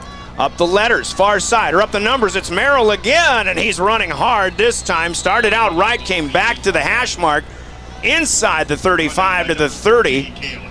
And Hazelhorst, who is a defensive back, finally brings him down, and this is more like it. As far as the Governors are concerned, they'll spot Merrill with 16 more to the 29-yard line. So sure, a couple of plays not made, but right now this possession by far the best thing we've seen out of the Governors tonight, and this is their 4th offensive possession. 2:45 to go in the second. You're trying to figure out a way to get on the scoreboard here before halftime. They'll go to Merrill left side. He'll cut back, has the 25 to the 20, and Carter Merrill is starting to feel that feeling here as he's got to the 18-yard line. That's 11 more back-to-back chain movers, and 4 of the last 6 plays for the Governors have resulted in first down pickups. That was an excellent run. He didn't have anything on the left side, and the hole opened up, and he cut back, and 14, 15 yards later, he's down. Pierre in the red zone for the first time tonight. 1st and 10 at the 19-yard line. Lounsbury waits in the pistol, hollering out signals to those who need to hear them. And they'll stay with Merrill again. This time Yankton gets in there, though. Maximus Schmitz, who hasn't gotten beat much this season, but he does this time. It's Drace Gaskins off the nose, and Merrill might lose a yard here. In fact, they put him at the 18 earlier. Now the Governors lose 1 back to the 19. Under 2 minutes to go. Governors still have 3 timeouts if they need them. Obviously, if you're Pierre, best case scenario, get a score on the board, but minimize the time left for Yankton to have another possession here. And Lounsbury throws behind Carter Merrill coming out of the backfield out on the far flat. And again, the pressure started to come quickly from the Bucks. Again here, so a promising drive, but all of a sudden that Yankton defense and their quickness, they're not only physical, but they're quick. And they're winning most of the races here tonight. 3rd down and 11 from the 19-yard line. Clock stops with that incomplete pass. Carter Scheffelbein will come all the way out here to the near side. Cooper Terwilliger in the slot left. He's on the hash mark. on the near side. Ball from the far hash. Lounsbury looking for Shufflebein. That's overthrown, and that might have been a little miscommunication as Shufflebein was coming in on a post. Meanwhile, it looked like Lounsbury was maybe thinking of the corner pattern. And the Governors will most likely go for it here on 4th down and 11 from the 19-yard line. Tough break for the Governors. Pierre will take a timeout. A Coca-Cola break in the action. We'll take it with them with 1:22 to go. Second quarter, 21-0 Yankton. Govs need something big and something good to happen when we come back after this 30-second timeout. You're listening to Pierre Governor Football. Pierre provides complete plumbing and drain cleaning services to commercial and residential customers. Olson Plumbing understands how the simple things in life are often the things we can't live without, and running water is the top of the list. Olson Plumbing offers 24/7 emergency services, and they can be at your location in under an hour in most cases. If you need help with your plumbing system, call Olson Plumbing 605-224-6436. Welcome back to the Owyhee Federal Credit Union Press Box. Owyhee Federal Credit Union, where they treat you like you own the place, because you do. First downs, they started at their own 19. They're at the Yankton 19. Problem is, it's 4th down and 11 now, as Yankton's defense bent a little bit, but they certainly haven't broken, and they're in the driver's seat right now as they try to keep the Governors off the scoreboard here in our first half. Governors have seen that Yankton offense roll up a 21 spot so far here in the first half themselves. It's 21-0. Big play, 4th and 11 out of the Governor Coca-Cola timeout. Lounsbury steps back to pass. He'll tuck and run out left side, near side, has the 20, 15, to the 10. He needs maybe the 8. Looking at the down marker on the far side, 8-yard line is the line to gain, and I think they've got it. All depends on the spot. Looking through the specs, it looks like it's at least 2 yards in front of the 10-yard line, and they have made short. No, I think the referee actually said first down, and they are taking the down markers away. So Caleb Lounsbury gets what he needs. In fact, he needed 11. He gets 11. It's 1st and goal at the 8-yard line. That is a tough decision to have to make. But Caleb Lounsbury did what he had to do. Now the Governors will have to finish here as they start the clock again. We're under a minute to go. 50 seconds counting down. Second quarter and a 21-0 Pierre deficit. 1st and goal from the 8. Merrill is back there. The Governors are still using a bunch of clock here. They still have 2 timeouts at their disposal as well. Out of the pistol, low snap. Carter Merrill takes the handoff. He eludes Amaro coming from the edge. He's inside the 5. Big pile up here, though. Nope, it looked like he was inside the 5. It was the 10-yard line. In fact, he just gets to the line of scrimmage, and nothing better than that. It's a gain of 0 for Merrill. And Coach Steele will take his second Coca-Cola timeout here in this first half of play with 24 seconds to play. In the second quarter, we'll step aside for 30 seconds and be back with more after this Coke break. You're listening to Pierre Governor Football. Smart.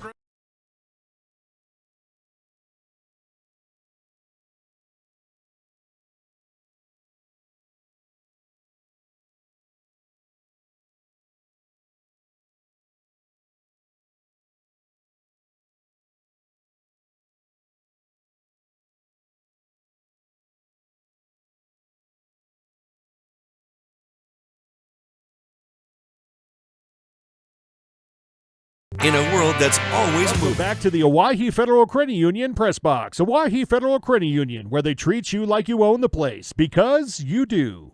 Now, but again, so important to get on the scoreboard here before the end of the first half. They do get the football to start the second half. If they can engineer a bit of a daily double, obviously they'll be right back in this game. But it's 2nd down and goal from the 8-yard line. Play action and a rollout. Down the dump off. Jaron Deal to the goal line. Touchdown. Lounsbury, comfortable line, made a dive for the goal line. He was tackled right there. Yeah, extended the ball out, too, to get it across. Definitely a great effort by Jaron. Xander Auto Parts journey matters. And at Iverson Auto Group, we're here to get you on the road. with a great selection of new and used vehicles and trailers, and keep you on the road with top-notch service, maintenance, and support.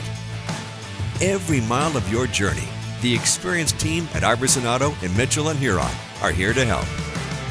Visit us in Mitchell and Huron or start your search at iversonauto.com to begin your journey today. At Jan Bussey Ford and Highmore, they've been building partnerships for life by treating customers right, offering Welcome back to the Owyhee Federal Credit Union Press Box. Owyhee Federal Credit Union, where they treat you like you own the place, because you do. Kind of a glorified 2-minute drill to close out the first half. They converted on 4th and 11, an 11-yard carry by Caleb Lounsbury to get inside the 10-yard line. A couple of plays later, Lounsbury rolls out and hooks up with Jaron Deal for an 8-yard score. Carter Templeton's PAT makes it 21-7 Yankton. And most importantly, not much time left here for Yankton, who has been very efficient. They've scored on 3 of 4 offensive possessions in this first half and have put 21 points on the board. We've got a lot of game to go, Trent Merkwan, but I'll tell you what, if the Governors can come out and continue that run in the second half, assuming this thing stays at 21-7, Templeton will squib it, and it's bobbled and fallen on at about the 22-yard line, so not really what Yankton was hoping for in the way of picking up some yardage on the kickoff. As it is fallen on by Talon Kenny, they'll have it 1st and 10 at their 22. Yeah, that was an excellent drive. You got to hope that the Governors saw something in the defense and were exploiting it, and it just wasn't that Yankton had backed up into a 2-minute defense. I don't believe they did, and I think the Governors saw something, and Carter Merrill ran excellent. We talk all the time about these Governor coaches and their ability to make adjustments. Sometimes we have to wait till halftime and into the third quarter before we see those adjustments come to life, but in this case, maybe they were able to make a change and get the kids to buy into believing in themselves, among other things, before the end of the first half. And Brady Muth in your interview said it. Steve Steele knows what his kids can do, and that's what makes him so tough. One snap and a kneel down for the Bucks. They settle for a 21-7 lead. They're comfortable with that. Once again, the Governors do get the football to start our second half of play. And on the Gales Gas Service scoreboard, Yankton impressive. The Governors with a little life. It's the Bucks 21 and the Governors 7. Scoreboard is brought to you by Gales Gas Service in Pierre. As we pause for 3 minutes and we get to our halftime break. Halftime sponsored by Wealth Partners, Ameriprise Financial in the Capitol Creek Center Plaza on East Sioux Avenue in Pierre. Back in 3 minutes to talk about it. You're listening to Pierre Governor Football on your official voice of the Govs, River 92.7 and drgnews.com. Sales process, no haggling over price, passing low overhead savings on, and providing a Ford certified service department fixing it right the very first time. If you're looking for a new Ford, a quality pre-owned vehicle, a new or used ATV, or a trailer, stop by Jan Bussey Ford in Highmore and experience the difference. Jan Bussey Ford, building partnerships for life.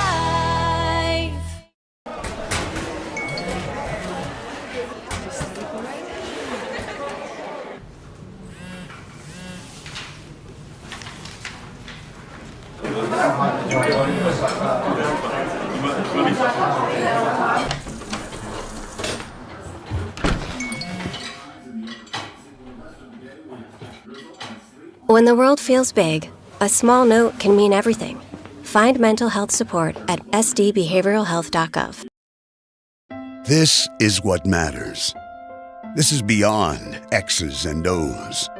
This is the difference mutual respect makes. This is what character looks like. The outcome that matters most, but the way the games are played. This message presented by the South Dakota High School Activities Association and the South Dakota Interscholastic Athletic Administrators Association. Generational success means different things to different people. But to us, it means seeing my daughter follow in my footsteps, keeping the farm in the family, just getting to do this every day. We're Agtegra Cooperative, and we're generationally successful. That's who we are. Agtegra Cooperative.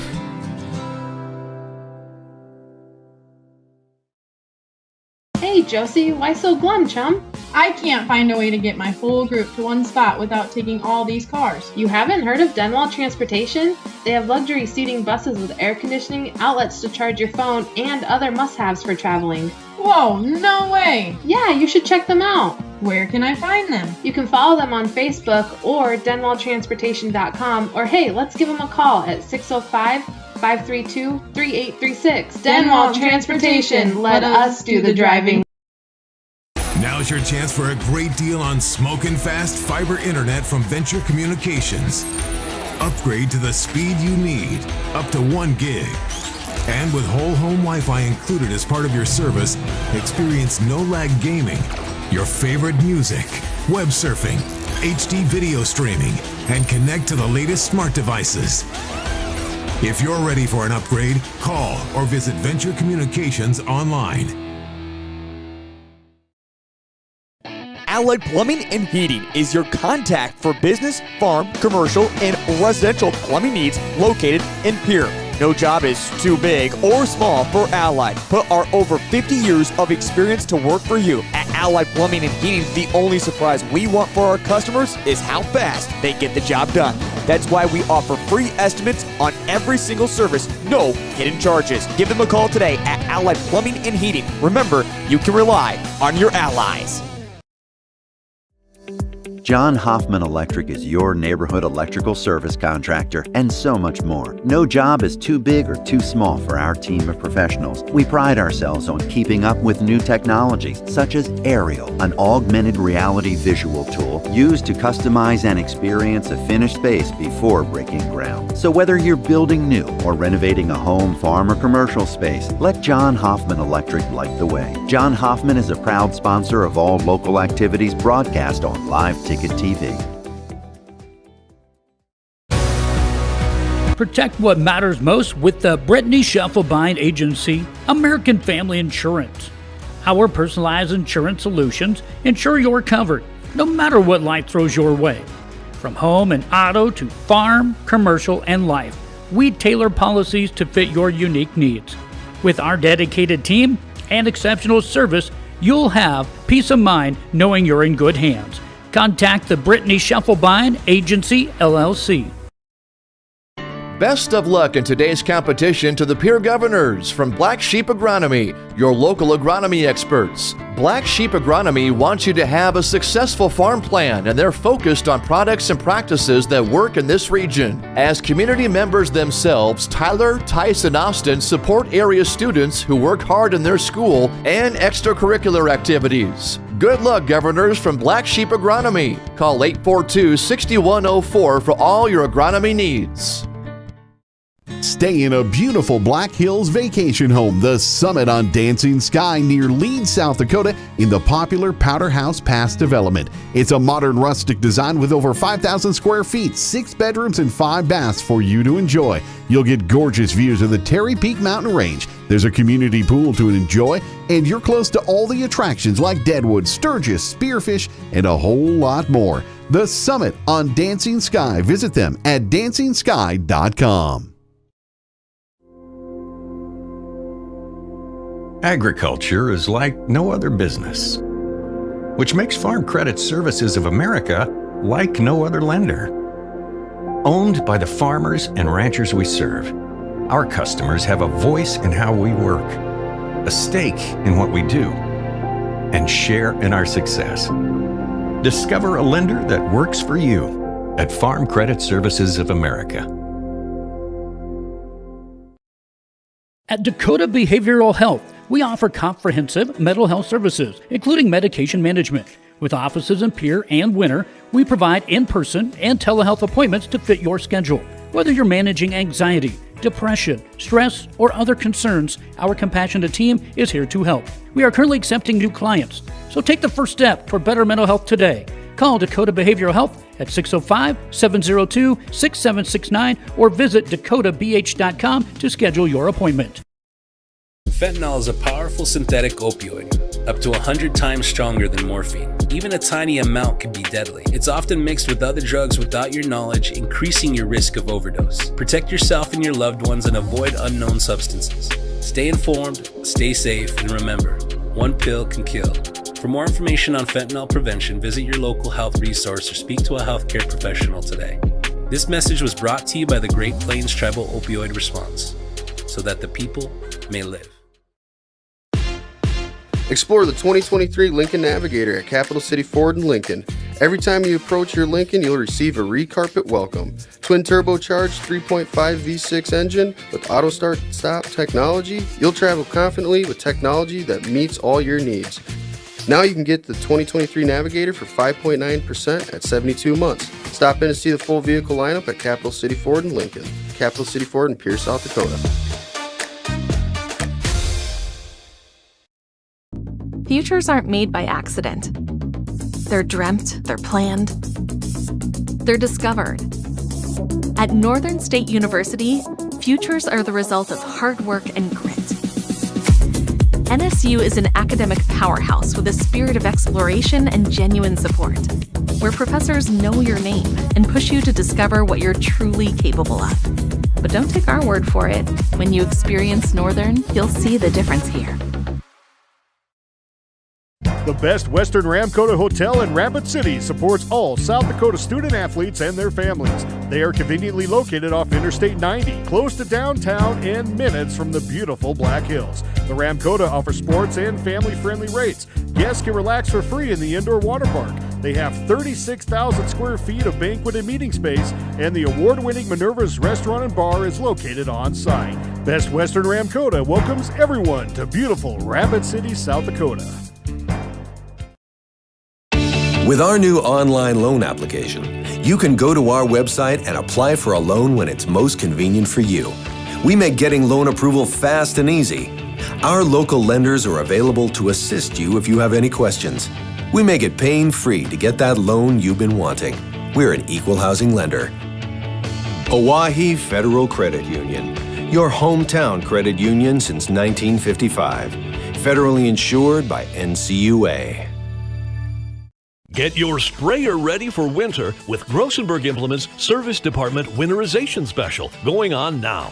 Through October 31st, bring in your John Deere self-propelled sprayer and get discounted labor and parts rates, only $650. And that includes genuine John Deere winterization fluid for protection down to minus 40 degrees. But hurry, this offer must be completed and by October 31st, 2025 to qualify. Stop by Grossenberg Implement and see your service or parts manager today for complete details. When you're thinking of a new or used car, motorcycle, pickup, or RV, think of us. We make all sorts of vehicle loans. We can set you up with payments that fit your budget. So if you have getting some new wheels in mind, stop by and see us. We'll get you the right loan. Dakota Plains Federal Credit Union, federally insured by NCUA. We're big on you. We're small enough to know your name, but we're big on you.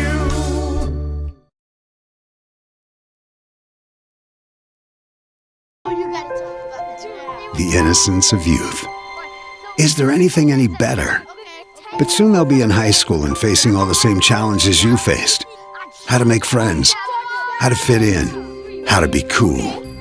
We want our children to have everything they'll need to live fulfilling and productive lives. Make sure the kids in your family are among the more than 57,000 participants here in South Dakota who take part in high school sports or activities. At Ringneck Energy, their mission is to produce renewable energy that adds value to grain and livestock production, enhances the income of their investor partners, and provide a safe, rewarding work environment. Located at 901 Redwood Avenue in Oneida, South Dakota. Call 605-945-6900 or check ringneckenergy.com. A proud supporter of local schools and wishes all students the best of luck in all their activities during the school year, creating economic opportunities in our community.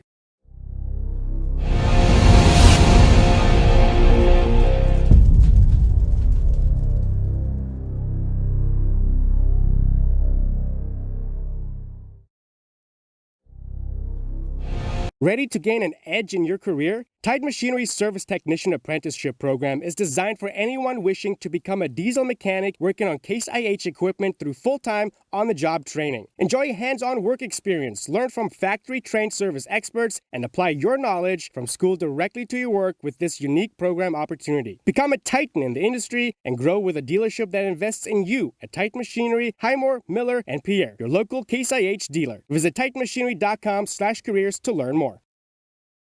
Do you have a pest problem? Got bats, ants, termites? Family owned and operated, Olson's Pest Technicians have had over 50 years experience taking care of pest problems in places across South Dakota, Nebraska, and Iowa. Utilizing brilliant methods such as Centricon bait stations for termites and Vicane treatment for bed bugs. There's no pest too tough for Olson's Pest Technicians. If you have pest problems, call 800-KILL-BUGS. Wow, Bill, you're walking so much better. What did you do? Well, I got so tired of the pain and nearly fell. And one of my friends recommended physical therapy at Winter Physical Therapy. And you know what? My back also stopped hurting. Huh. So how did you get started? My doctor wrote me a referral, but that's not always needed. Turns out you always have a choice where you want to go. So why did you choose Winter Physical Therapy? I love to support our locally owned small businesses. And quite frankly, they give great personalized care. Winter Physical Therapy. Exceptional care. When life gets hard and our thoughts get too much to bear, finding the resiliency within us can help us find healing. The 988 Suicide and Crisis Lifeline provides 24/7 free support for anyone in suicidal distress or emotional crisis. All texts and calls are anonymous and connect you to local resources that uphold cultural values and pave the way to healing. Find the strength within you. Find the strength within our culture. Reach out if you need help today. The Corner Station Convenience Store and the Crossing Pub are both conveniently located on Pleasant Drive in Pierre, South Dakota. At the Corner Station, grab your favorite hot and cold beverages and snacks while filling your vehicle up with Cenex brand gasoline. The Corner Station also features a super tunnel car wash to keep your vehicle sparkling clean. At the Crossing, grab a cold beverage and check out their selection of appetizers while watching the Stanley County Buffaloes and Pierre Governors live on their big screen televisions. Best of luck to all area students from the Corner Station and the Crossing. For over 70 years, Pitt's Design Build has earned our reputation locally for serving communities across South Dakota. We provide design and building services for schools, hospitals, churches, commercial offices, multifamily housing, and so much more. Pitt's Design Build is conveniently located in Pierre, Mitchell, and Sioux Falls to serve you and your organization. We bring value to our clients by facilitating the design and/or construction process. Give us a call today and check us out at pittsdesignbuild.com for a free building consultation. DRG Media Group Sports is the official voice of the Pierre Governors. Our hash mark over the middle and wide open at the 30-yard line. Carter shuffle bind, touchdown. Here's Olson, plenty of time, 3 seconds, gets to shoot, and it's good for 3. From football, volleyball, and soccer to basketball, wrestling, and softball, follow the Pierre Governors on the official voice of the Govs, River 92.7, and also on the River 92.7 page of the DRG News smartphone app and drgnews.com. Briggs Trucking and Construction in Fort Pierre provides quality freight transportation services, cargo hauling, excavation, and demolition services. They also specialize in dirt and gravel work for everything from commercial work to new construction. Briggs Trucking and Construction will haul everything from light poles to farm and agricultural supplies. The bigger the job or the bigger the load, the better, as that is where their expertise really shines. Contact Briggs Trucking and Construction at 605-280-2848 or email them at cbriggs25@pi.midco.net to visit about your next project. Graham Tire of Pierre is your premier hometown shop, specializing in tires to fit vehicles, from ATVs to large farm equipment and everything in between. At your tire store next door, you can find a plethora of brand name tires that range from 4 to 10 ply and much more. OurHighlySkilled.com. Graham Tire is a proud sponsor of Pierre and surrounding communities' local activities. Buying or selling a home is a big decision. You need an expert who knows the market and gets results. Scott Darnall at Lee Real Estate in Pierre brings experience, local knowledge, and a no-nonsense approach to help you navigate every step. Whether you're looking for the perfect home or the best offer, Scott is committed to making the process smooth and stress-free. Ready to make your next move? Call Scott Darnall at 605-220-2676. Lee Real Estate, Meredith Lee, broker, owner. Lucky for us, life is full of choices, big and small. They define us, make us who we are. And when it comes time for you to choose a car, home, your next big adventure, or start a new business, Farmers Union Insurance has the variety of coverage options to protect each perfect moment. Farmers Union Insurance. Contact your local Farmers Union Insurance agent today. Dakota Pro Air is a locally family-owned business that has been taking care of farmers' aerial needs since 2020. With locations in Letcher and Miller, Dakota Pro Air is able to provide service to a large area. Ground conditions too wet, or just don't want those sprayer tracks in your field? Give Dakota Pro Air a call for all your chemical and fertilizer application needs at 605-248-2314. Olson Plumbing in Pierre provides complete plumbing and drain cleaning services to commercial and residential customers. Olson Plumbing understands how the simple things in life are often the things we can't live without, and running water is the top of the list. Olson Plumbing offers 24/7 emergency services, and they can be at your location in under an hour in most cases. If you need help with your plumbing system, call Olson Plumbing 605-224-6436. In a world that's always moving, your journey matters. And at Iverson Auto Group, we're here to get you on the road with a great selection of new and used vehicles and trailers, and keep you on the road with top-notch service, maintenance, and support.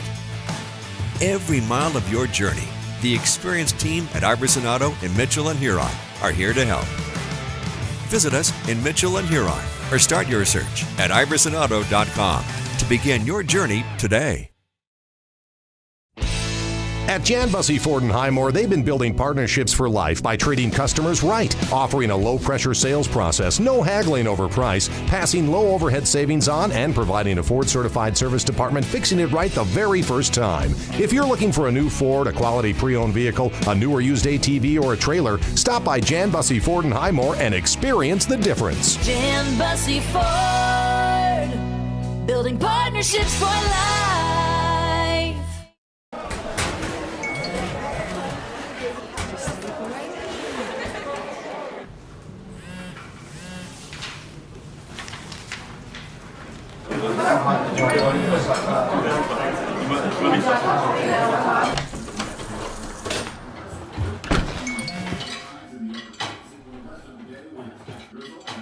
When the world feels big, a small note can mean everything. Find mental health support at sdbehavioralhealth.gov. This is what matters. This is beyond X's and O's. This is the difference mutual respect makes. This is what character looks like. This is what defines us in South Dakota. This is sportsmanship. School sports, it's not the outcome that matters most, but the way the games are played. This message presented by the South Dakota High School Activities Association and the South Dakota Interscholastic. Hey Josie, why so glum, chum? I can't find a way to get my whole group to one spot without taking all these cars. You haven't heard of Denwall Transportation? They have luxury seating buses with air conditioning, outlets to charge your phone, and other must-haves for traveling. Whoa, no way! Yeah, you should check them out. Where can I find them? You can follow them on Facebook or denwalltransportation.com, or hey, let's give them a call at 605-532-3836. Denwall Transportation, let us do the driving. Now's your chance for a great deal on smoking fast fiber internet from Venture Communications. Upgrade to the speed you need, up to 1 gig. And with whole home Wi-Fi included as part of your service, experience no-lag gaming, your favorite music, web surfing, HD video streaming, and connect to the latest smart devices. If you're ready for an upgrade, call or visit Venture Communications online. Allied Plumbing and Heating is your contact for business, farm, commercial, and residential plumbing needs located in Pierre. No job is too big or small for Allied. Put our over 50 years of experience to work for you. At Allied Plumbing and Heating, the only surprise we want for our customers is how fast they get the job done. That's why we offer free estimates on every single service, no hidden charges. Give them a call today at Allied Plumbing and Heating. Remember, you can rely on your allies. John Hoffman Electric is your neighborhood electrical service contractor and so much more. No job is too big or too small for our team of professionals. We pride ourselves on keeping up with new technologies such as Aerial, an augmented reality visual tool used to customize and experience a finished space before breaking ground. So whether you're building new or renovating a home, farm, or commercial space, let John Hoffman Electric light the way. John Hoffman is a proud sponsor of all local activities broadcast on Live Ticket TV. Protect what matters most with the Brittany Scheffelbein Agency, American Family Insurance. Our personalized insurance solutions ensure you're covered, no matter what life throws your way. From home and auto to farm, commercial, and life, we tailor policies to fit your unique needs. With our dedicated team and exceptional service, you'll have peace of mind knowing you're in good hands. Contact the Brittany Scheffelbein Agency, LLC. Best of luck in today's Back to the Owyhee Federal Credit Union press box. Owyhee Federal Credit Union, where they treat you like you own the place, because you do. Students and families that make our community so special. At Graham Tire, we focus on customer service, nationwide warranties, and everyday low prices on tires and auto services. We only offer the best brands, including Goodyear, Dunlop, Cooper, and Titan. Visit us today to discuss new tires or other auto services. Graham Tire and Automotive, 421 West Sioux in Pierre. Call us at 224-8643. Schedule service online at grahamtire.com. Second half about to kick off. It's Yankton kicking to the Governors. Kickoff like the opening first half kickoff, brought to you by Comtech Communication and Electronic Sales and Services in Pierre. Liam Villanueva to put a boot into it as soon as they cut the Metallica here at Crane Youngworth Field. Not that I want that to happen, but here we go. Carter Scheffelbein takes it just shy of the goal line, up the middle of the field, cuts outside, had some nice running room, gets across the 20 to the 25 and around the 30-yard line, and here come the Pierre Governors, scoring on their last possession of the first half. We'll see if they can put a back-to-back score up on the board as they begin the second half here, beginning at their own 29-yard line. First and 10 for the Governors.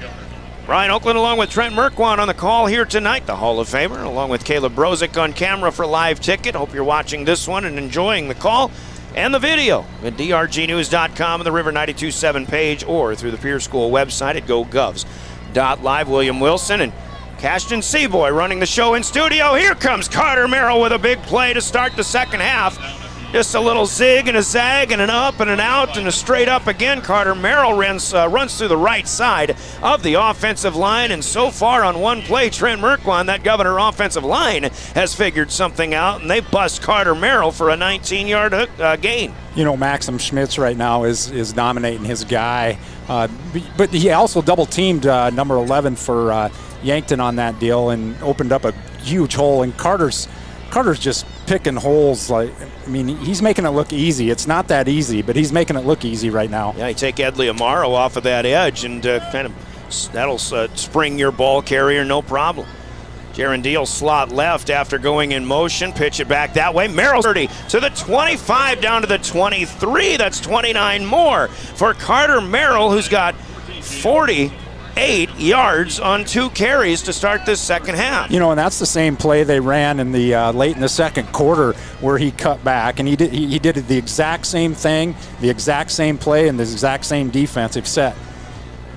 Had to do some quick math there as we were speaking, but so far so good for the Governors. Already with 10:42 to go in the second half, third quarter to be specific.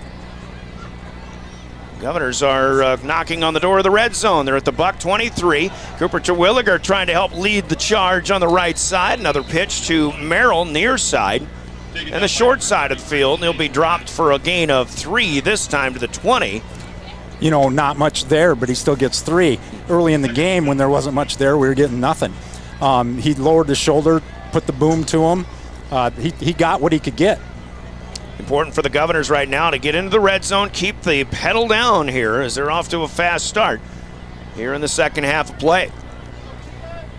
Lounsbury maybe changing the play, maybe getting another call in here, still in the pistol, right out in front of us.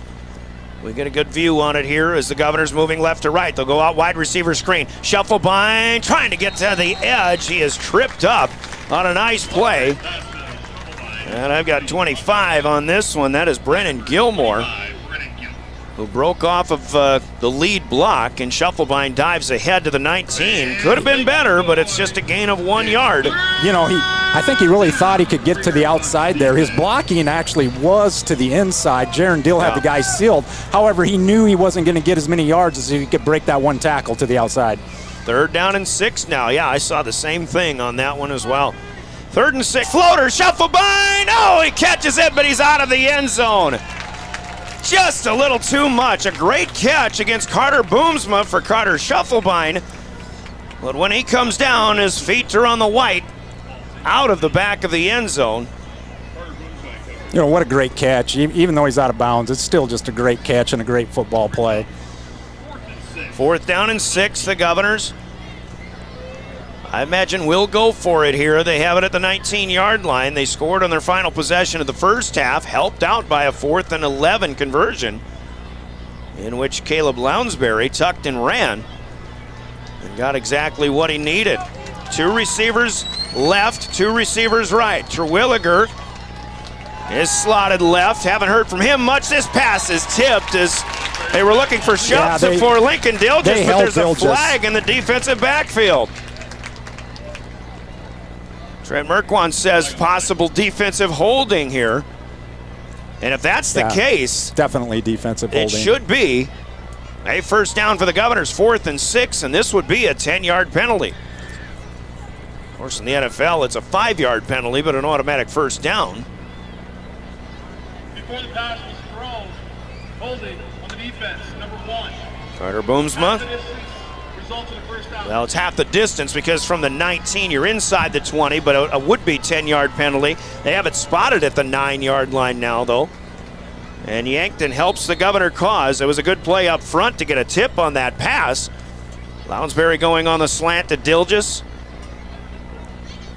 First down, Governors, as this opening drive will continue. Lounsbury pitches. Merrill cuts back at the 10-yard line, up the alley, inside the 5, brought down inside the 2-yard line. And maybe the last line of defense, Madden McQuaid. Talon Kenny actually got his name called as well. Merrill with another nice gain in traffic, this time for 8, down, let's make it 7. Now, let's see, we started at the 9. These down markers are strange. That should have been a first down. But they have the down markers up to the 2-yard line. It should be, in my opinion, it is 2nd and goal. Okay, I was looking at that a little bit wrong. Catch up, Brian. That's a 7-yard gain for Carter Merrill, 2nd and goal at the 2. Terwilliger in motion left to right. 8:09 to go.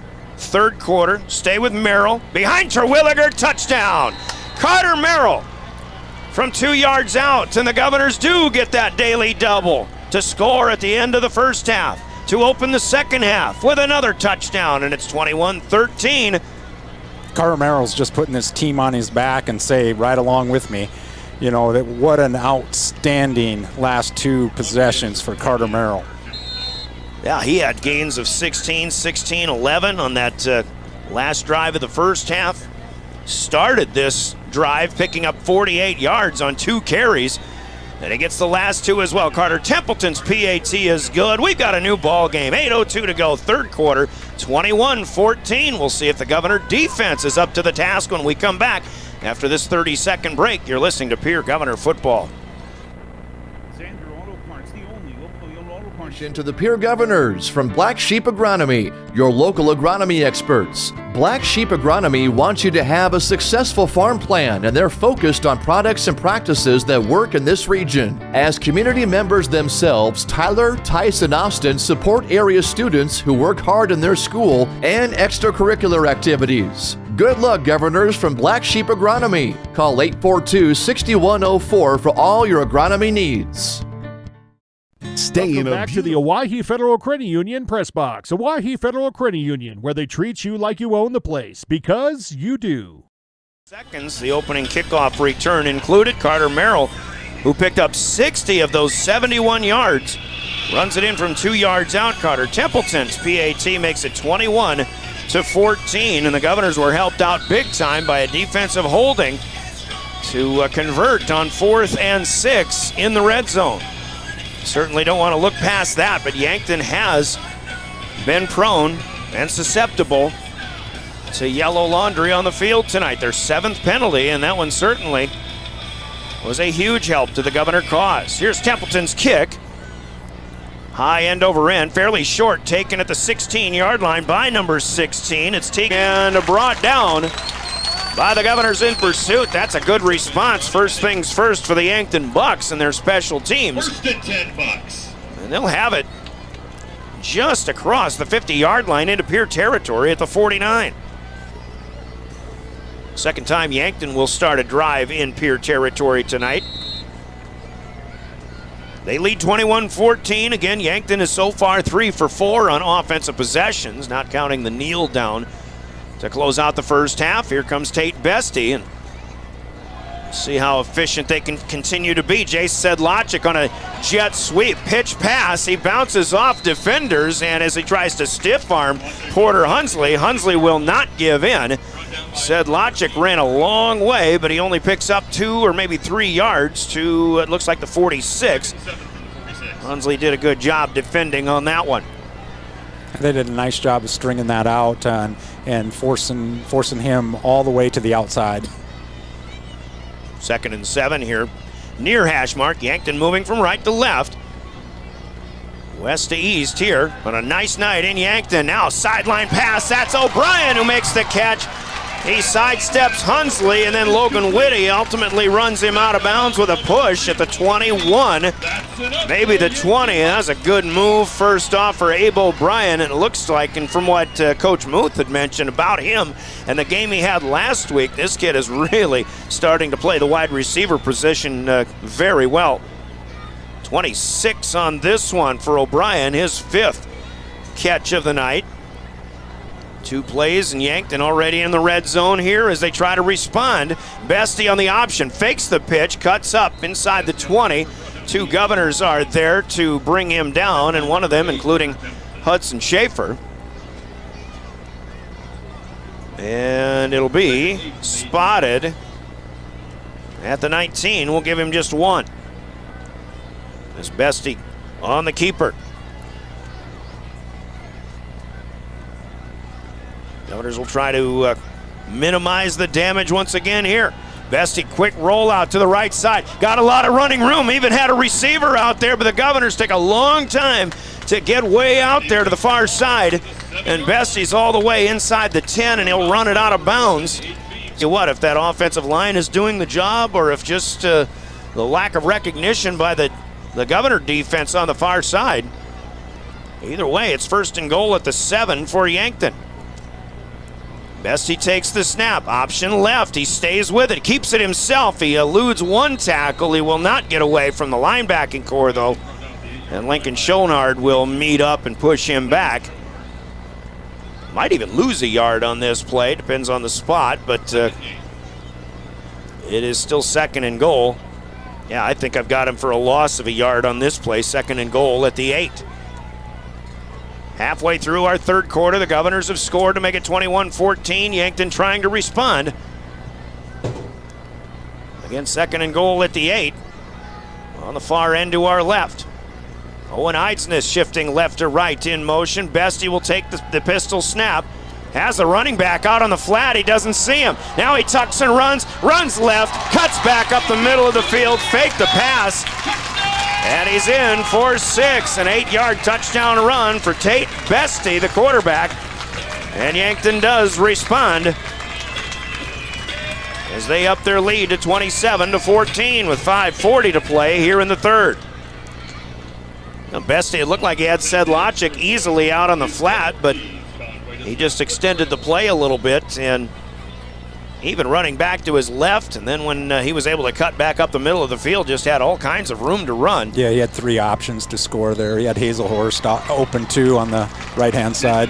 PAT from Kevin Ortiz is good. He's 4 for 4. Yankton back up by 14. It's 28-14. They'll kick after this 30-second timeout. You're listening to Pierre Governor Football.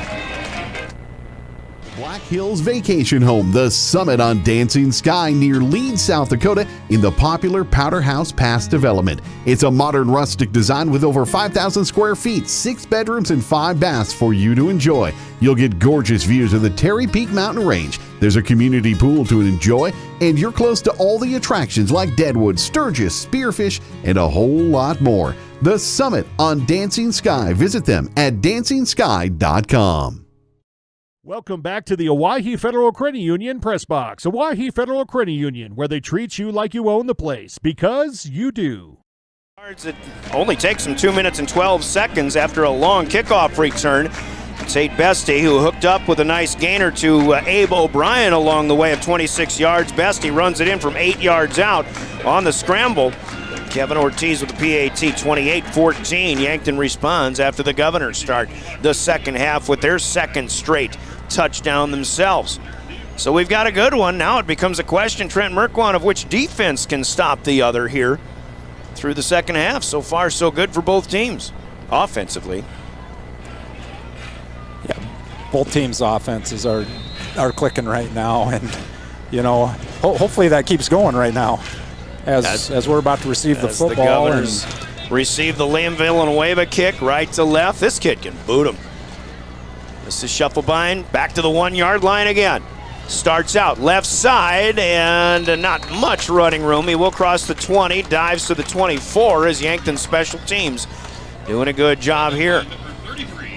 So Pierre again on offense. Chase Platt in on the stop. Governors did it with Carter Merrill on the ground mostly in that last drive. They still have some things that I'm sure they want to do through the air, but it's as long as that running game is working, they'll definitely use that to their advantage. They need a new football from the Pierre sideline.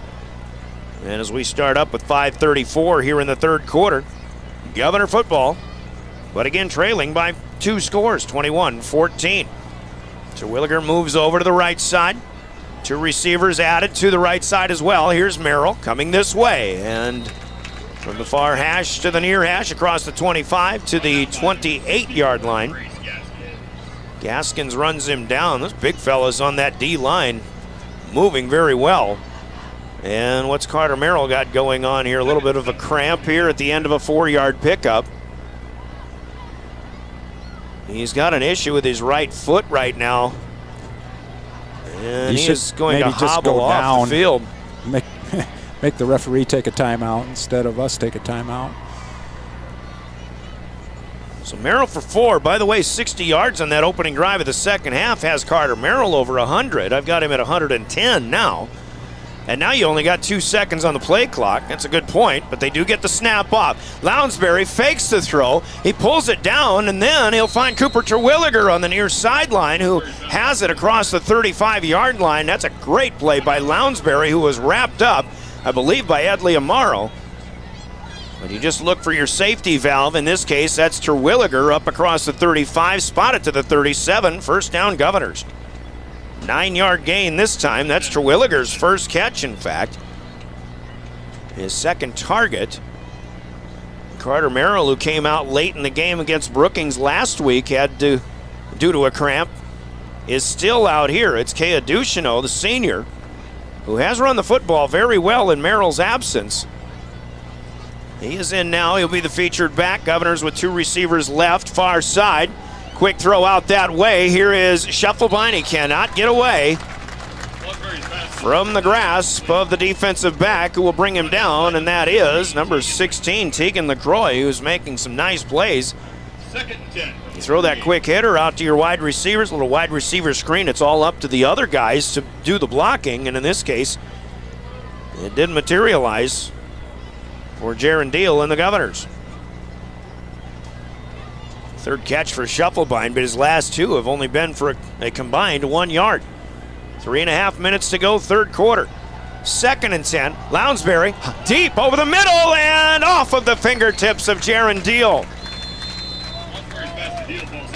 And it is number 8. Is that Krall? Yep, Carter Krall, who is Carson Krall rather, who has him step for step. I'll be honest, Trenton, correct me if I'm wrong, but it seemed like Deal just hesitated for about 2 yards there and then had to get going again. Well, you got to wonder if he didn't lose it in the lights or something, because he definitely kind of stopped a bit. I'm not sure what exactly happened there, whether it was the angle at which we saw it was different than the angle at which it was thrown, or if it got lost in the lights. If he had to make an adjustment. If he loses it in the lights, that's one thing. Otherwise, just maybe misjudged the depth of the pass. So it's 3rd and 10 here. Straight rollout. Lounsbury near side. There's Shufflebind to the 50, 45 of the Bucks. 40 and one man to beat, who finally gets him down at the Yankton 35-yard line. Big play for Pierre. Move the chains. The Governors have it to the Buck 35. And you got to love the enthusiasm of Carter Shufflebind. He gets up and points first down.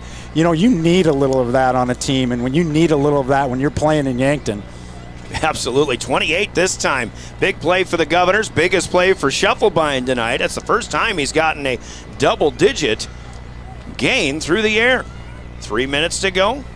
Pierre trying to respond to a Yankton touchdown. That after Yankton responded to a Governor touchdown to start this second half. So Williger will reset. Right side. 2 receivers far side. Carter Merrill back in there, but as he takes the pitch, he'll get only back to the line of scrimmage. Good play here defensively by Chase Platt, the linebacker. And a gain of 0. It stays at the 35. Merrill working out a momentary cramp from a few minutes ago. 2nd and 10. Govs on the move. Pierre in home. Road white tonight. White on white. White jerseys, white pants. Yankton in red with the red shirts, red hats as well. Open at the 25. Here goes Shufflebind. 15, 10, 5, touchdown. And Carter Shufflebind scores. He comes across the middle of the field, 35 yards out. And the Governors do get another 6 on the board with a 7th potential. And an even 2 minutes to play. That one looked easy, Trent Merkwan. You ever had somebody wide open back in the late 80s? Like that. Yeah, John Rapp back in the 80s was wide open like that quite a bit. I guess you had Hall of Fame receivers, too. Yeah. Takes Hall of Fame receivers to make a Hall of Fame quarterback, folks. Troy Bushbaum. Bucks want to come, and they get the block. And I'll tell you what, I'm not so sure they weren't offside here, but Carter Templeton's kick is blocked. And it's number 5 getting in there quick. That's Madden McQuaid. Something looked really odd on that. It really did. Timing was off as well, though, but the Governors will have to settle for 6. They do respond, though, and it's 28-20, still a 1-score game. 2 minutes to play third quarter. Let's step aside for 30 seconds, and we'll be back with another Governor Kick. You're listening to Pierre Governor Football. Agriculture is like no other business, which makes Farm Credit Services of America like no other lender. Owned by the farmers and ranchers we serve, our customers have a voice in how we work, a stake in what we do, and share in our success. Discover a lender that works for you at Farm Credit Services of America. At Dakota Welcome back to the Owyhee Federal Credit Union Press Box. Owyhee Federal Credit Union, where they treat you like you own the place, because you do. Carter Shufflebind gets a 35-yard touchdown pass from Caleb Lounsbury. The Governors are back within 8 here, but again, the PAT was blocked. Governor scoring drive takes them 7 plays, 76 yards in 3 minutes and 34 seconds.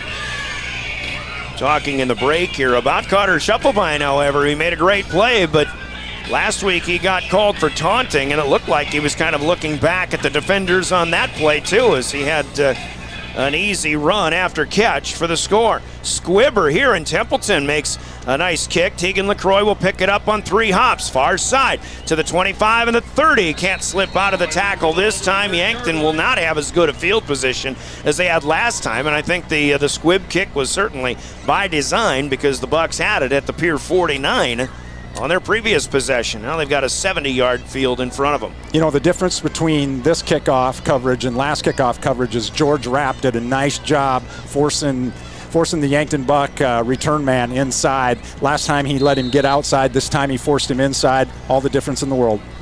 So 1st and 10 for Yankton. Inside of 2 minutes to go on a fun third quarter of play. 8-point Yankton lead. Sedlacek vacates the backfield. Bestie looking to throw the other way, and this one through the hands of a Governor defender. I believe Lincoln Schoenhardt on the far side of the field.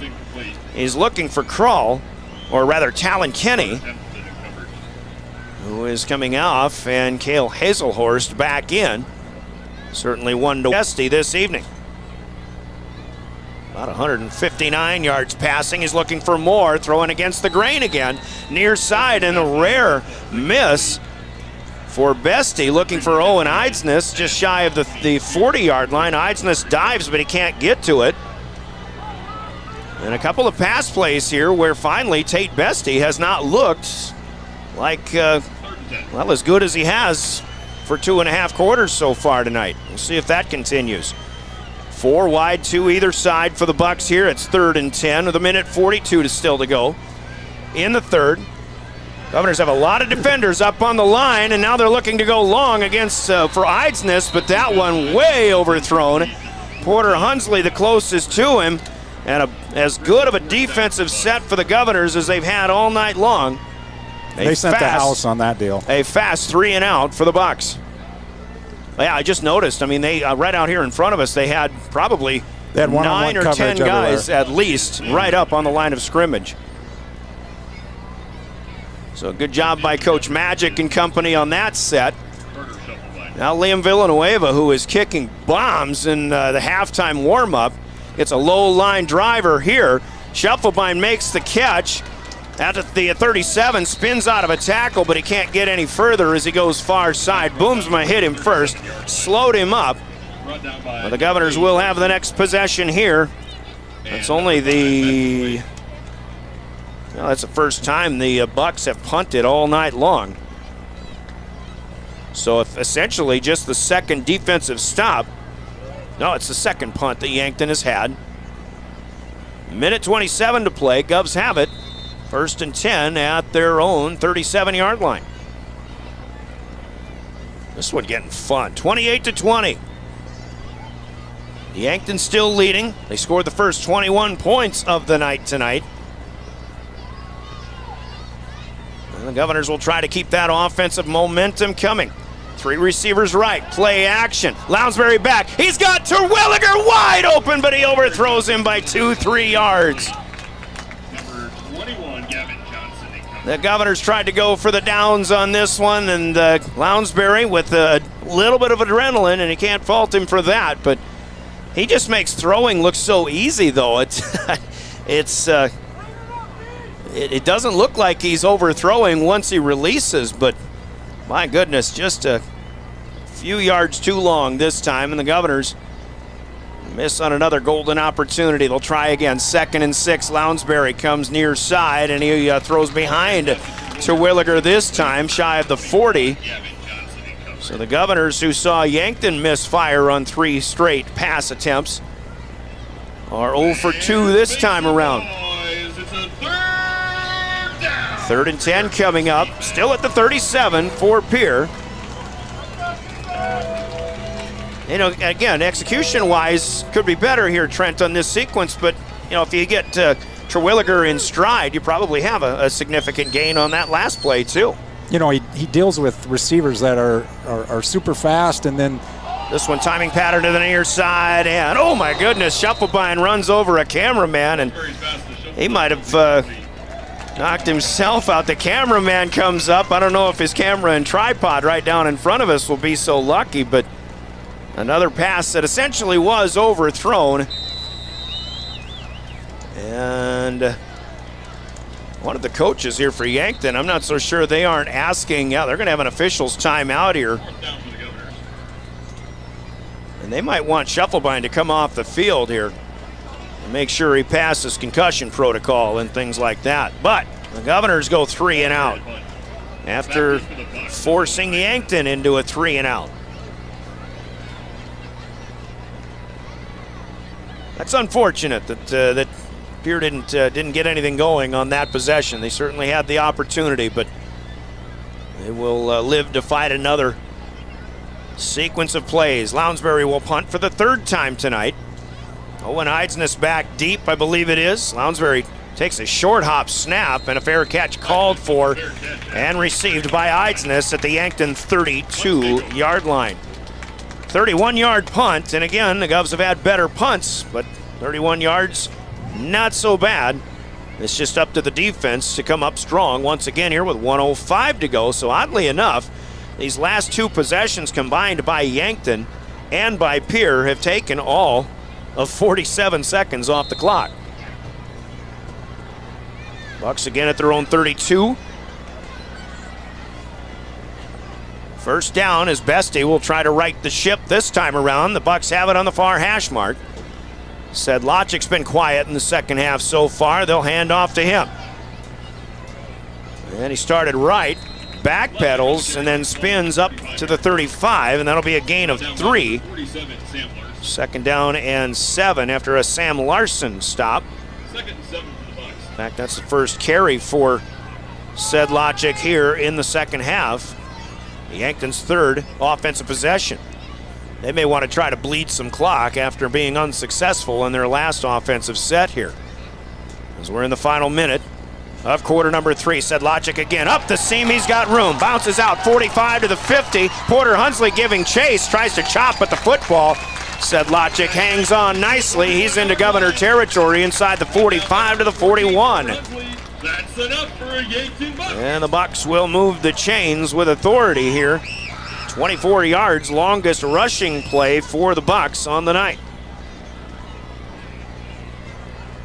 16 carries unofficially now, 77 yards for Jace Sedlacek. And this play won't happen. We've got a false start called on the Bucks. If our camera guy, Caleb Brozick, saw it correctly, we can trust him. He knows this game. So a Yankton penalty. The interesting thing, Trent Merkwan, about these Yankton penalties, obviously they've been able to withstand them, but they do seem, and they can have the potential to be momentum killers. And here as we close out the third quarter, let's get back to that point when we come back.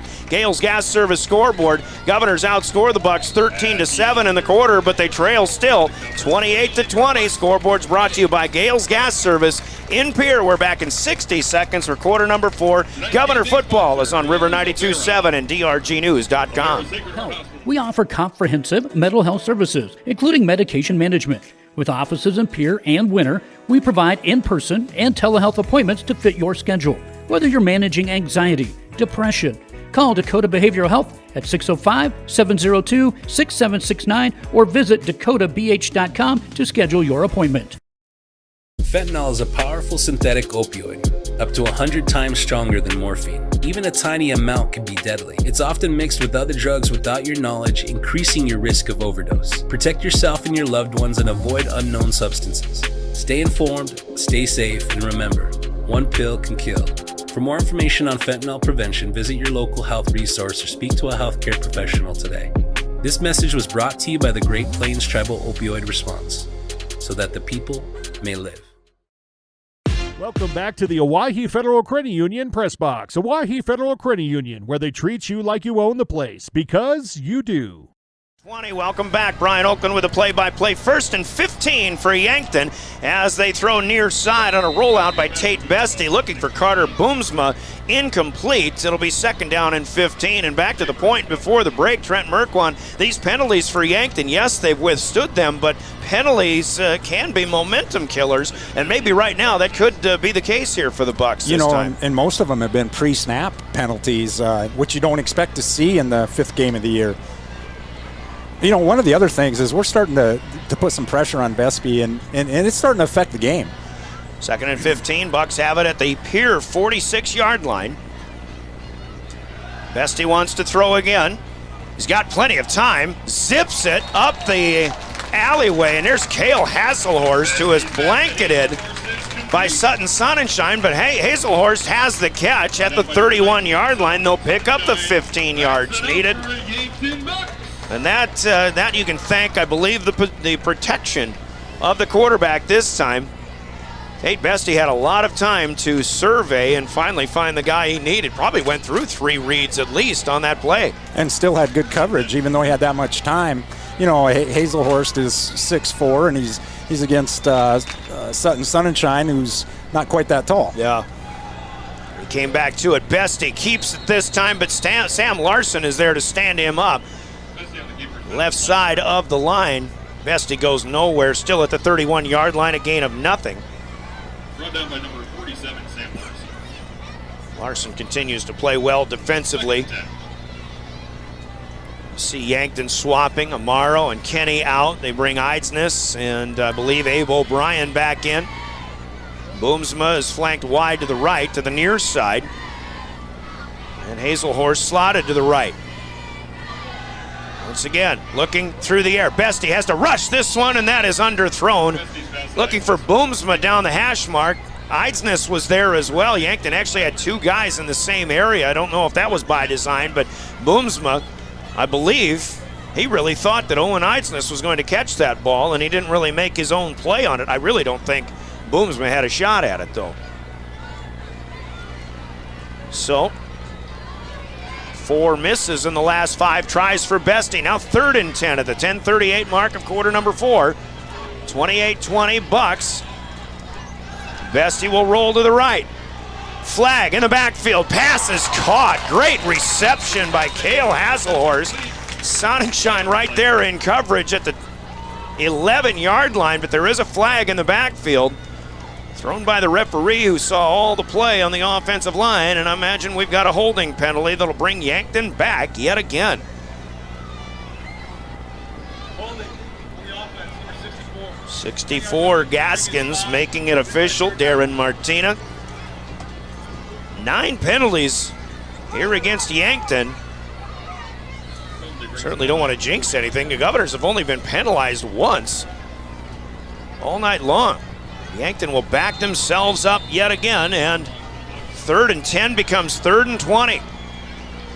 And negates what would have been another 19-yard pitch and catch from Bestie to Hazelhorst.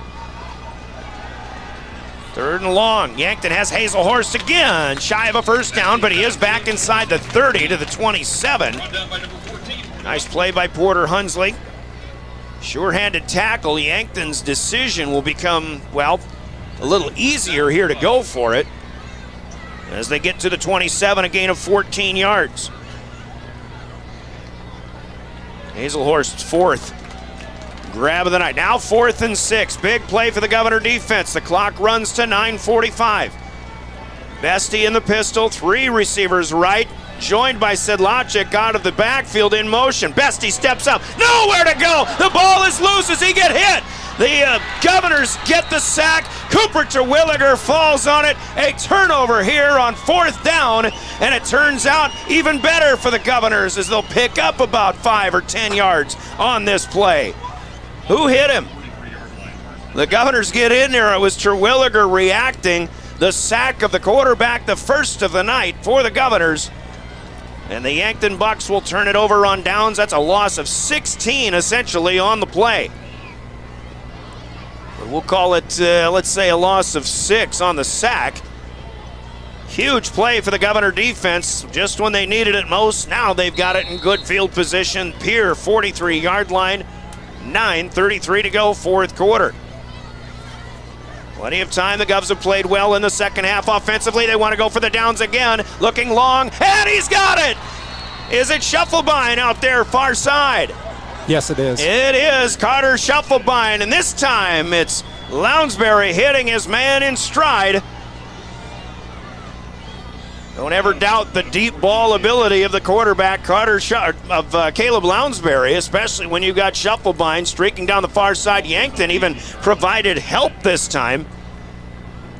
This is a gainer all the way to the Yankton Buck 18-yard line. That is 39 yards for Carter Shufflebine from Caleb Lounsbury. Governors trail still by one possession, 28-20. Certainly a lot of time left. Here's Carter Merrill coming to the middle. I saw a hole there briefly, but that closed off. And Merrill not going to get much here. Might have even, no, he will get 4 yards. Inside the 15 to the 14. Second down and 6. Well, the Governors just seem so much more comfortable here in the third and fourth quarters than they did for the first quarter and a half of this game.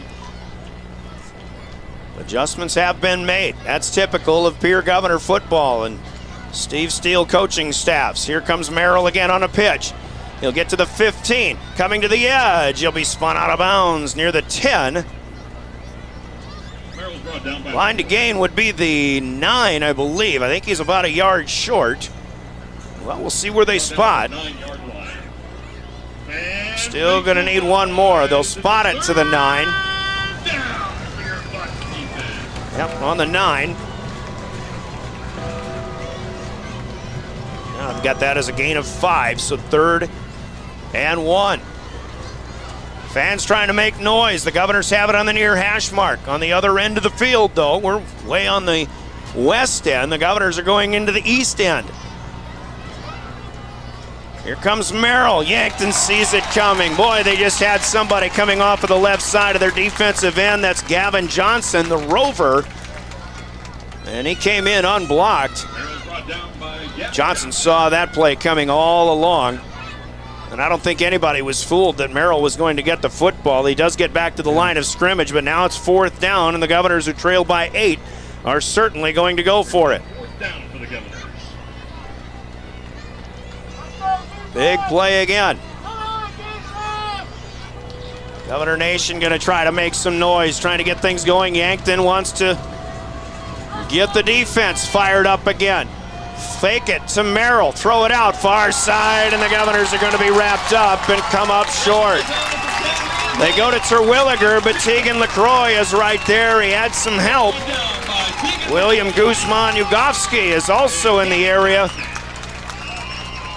Seemed like a high percentage play, but the Bucks LaCroix just made a nice tackle on Terwilliger, and you know that you want Terwilliger to break that, but sometimes guys when they're not running and they're just a sit and duck target, it's easy to tackle them. Yeah, the Bucks saw that one all the way as well. So now it's Yankton football at the 10-yard line. That was a loss of a yard for the Governors. 7:48 to play here in the fourth quarter.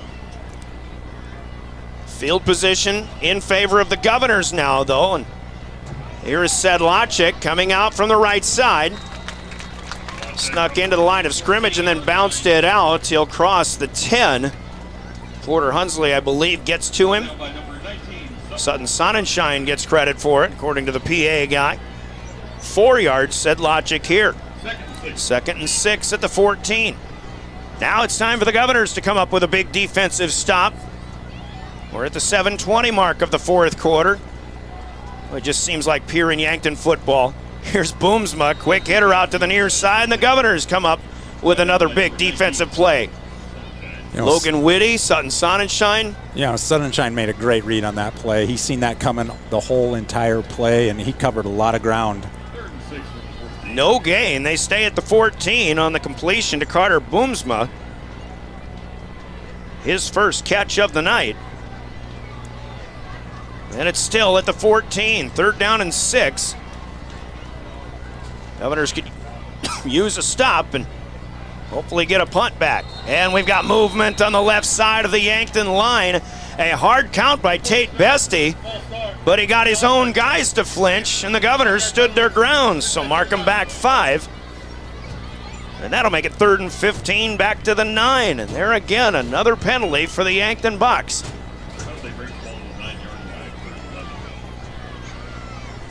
I think I said 3rd and 15. It was 3rd and 6. So now 3rd and 11 to be exact. The line to gain will be the 20.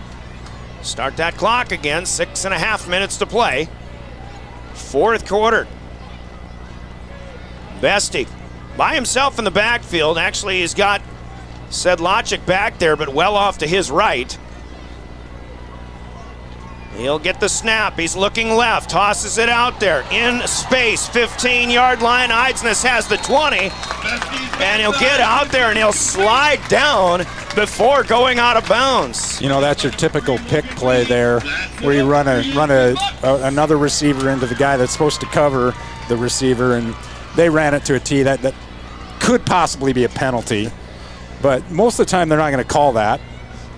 Well run, Eidsness for 12, and a great play to slide down to keep the clock moving after they move the chains. Here's Sedlacek juking and driving up the far hash mark. Across the 25, he'll be brought down at the 26 and a gain of 5. Even at the high school level, though, you just love to see. You got to tip your hat to the Bucks and to Owen Eidsness for being smart on that last play and staying in bounds. As now we are in the second half of the 4th quarter, 5:30. Counting down, clock is quickly becoming the enemy with that first down pickup of the Bucks, the enemy of the Governors. Yankton taking a while to get a play in here. Here comes Hazelhorst and Amaro. It seems like they go 2-for-2 swaps every play. And we've got a whistle here and another penalty.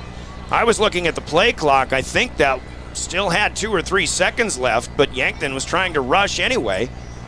And they're going to get 5 yards to the negative again, which should negate the 5 yards they just picked up. Oh, this time it's on the Governors. Encroachment Pierre. So forget everything I just said. That's going to be a 5-yard helper for the Bucks. That'll put them up to the 31. Will that be enough for a first down? Yes, it will. They're moving the chains. It's only the second penalty against the Govs tonight. This one comes at somewhat of a bad time. Clock running down to the 5-minute mark. Seems like we've been here before. Last year, a 1-possession game here in Yankton in the semifinals. Governors got a big defensive stop. They had a big play. They had a touchdown in the final seconds. And now before this play happens, Hazelhorst has to check out. Had a mouthpiece issue. And coming in to take his place, a name that we're familiar with, William Rounds, a 175-pound senior. Son of a classmate of Trent Merquans.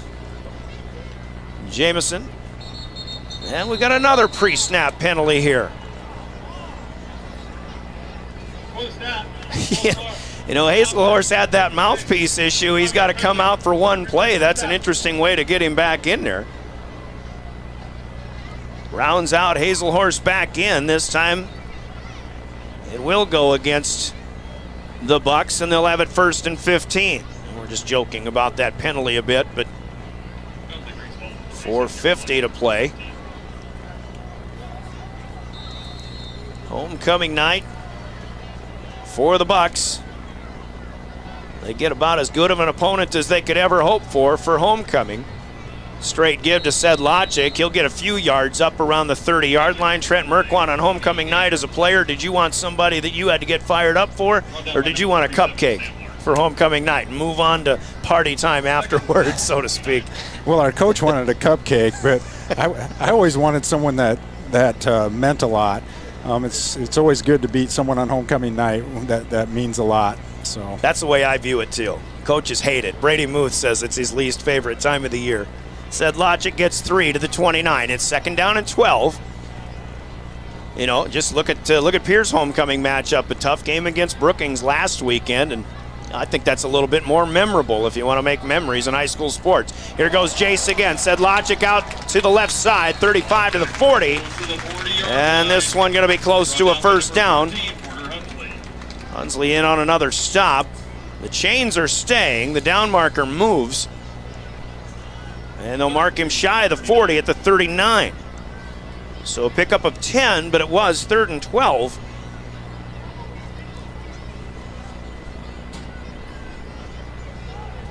Just doing some quick math and Sedlacek's rushing stats there. 99 yards. Out of bounds with 3:59 left. And again, the Governors need a defensive stop here. 3rd and 2. Time starting to run short on Pierre. And the defense, he'll stay on the ground. Sedlacek into the scrum, and he's down quickly in the backfield, shy of the 40-yard line. Probably lost a yard. Sam Larson makes a big stop once again, and Yankton's got a decision to make. They'll spot it at the 38. That is a loss of a yard, and the Governor defense comes up big when they needed it most. And Liam Villanueva is on to punt. Carter Scheffelbein stands. It's not him. It's not. I didn't think so. I was looking at trying to find the number. It's not Jaron either, I don't believe. I think it might be. I think it's 15. Maybe Hudson Stoser. It is. It's Hudson Stoser back. Now he's got it. Oh, he slips, but he stays on his feet at the 17-yard line. Advances up the far side. Across the 25 and then out of bounds. That was a good play for Hudson Stoser, and again, important not to let it hit the ground. It's kind of setting up like last year's game here. Absolutely. We're seeing the parallels for sure. But another good punt by Liam Villanueva. Here we'll have it 1st and 10 at their own 26-yard line. So here we go. 3:03 to go in quarter number 4. Last year was George Stalley with a big punt return. Governors were in a much better situation in the final minutes then, but here they've got still plenty of time and all 3 timeouts in the second half at their disposal. 28-20. Lounsbury on 1st and 10 wants to throw. He's got plenty of time, and he's got his man up across the 35. There's Cooper Terwilliger. Terwilliger gang tackled. People like Hazelhorst in on the stop. 21 is there as well. Gavin Johnson, and that's a first down pickup across the 35 to the 37, gaining 11. Yankton had a nickel or a dime package, I'm guessing here, because Caleb Lounsbury had all day to throw. First down, fresh set of downs, near side, and they go to Terwilliger again. He'll keep the ball away from Gavin Johnson, who will wrestle him down out of bounds. The Govs will move the chains again to the 50. 13 more this time. Is this Trent Merkwan, what we saw in Sturgis last year, where Cooper Terwilliger started to assert his dominance over various opponents? We shall see. Governors have it at the 50. Near hash mark, rolling out. Lounsbury tosses. There's Dilges inside the 40-yard line to the 38, and another first down gain. What are you seeing from Yankton's defense? It's not a prevent defense by any stretch of the imagination. The Governors are just looking good in the passing game. You know, the play calling's been excellent too. You know, they're spreading the ball around, so you can't just cover one person. You know, we've had a high dose of Cooper Terwilliger, but we're also looking at other people downfield. We're setting something up to go deep. So 1st and 10, let's call it the 39 now. Back to back to back. First downs gained by the Governors through the air. They go over the middle again, and now Lounsbury trying to force this one to Terwilliger. And it's knocked down, and we've got a Yankton defender slow in getting up. That's Cale Hazelhorst. He just needed a couple of moments to take a few breaths. He's back up now. And that ends a string of 5 straight passes completed. And Yankton will take a timeout, I believe, or what was that? Oh, sideline warning. That's what Darren Martinez said. I wish I wish Lounsbury would look somewhere else and then go to another receiver. They're starting to just go where he's looking. The defense That's a good point. To put your eyes on something else, knowing what you've still got to come back to. Watch Terwilliger left side. He's still looking that way, but Lounsbury tries to scramble. He breaks back through the line of scrimmage, and he will dive inside the 40 to the 36. It's a pickup of 3, so at least something positive for Caleb Lounsbury. But the Yankton defensive secondary up to the task this time. Let's make it 1:45 to go. Final 2 minutes for the Governors, and this is probably their do-or-die possession right here, trailing 28-20. It's 3rd and 7 at the Yankton 36-yard line. Snap back to Caleb Lounsbury, throwing. He's got a man wide open, 25-20. Terwilliger to the 15, tripped up, and a fine open field tackle there by 25, Brennan Gilmore. But there is Terwilliger again, coming open. And the Governors have it for 21 yards down to the 15-yard line. Welcome to the red zone.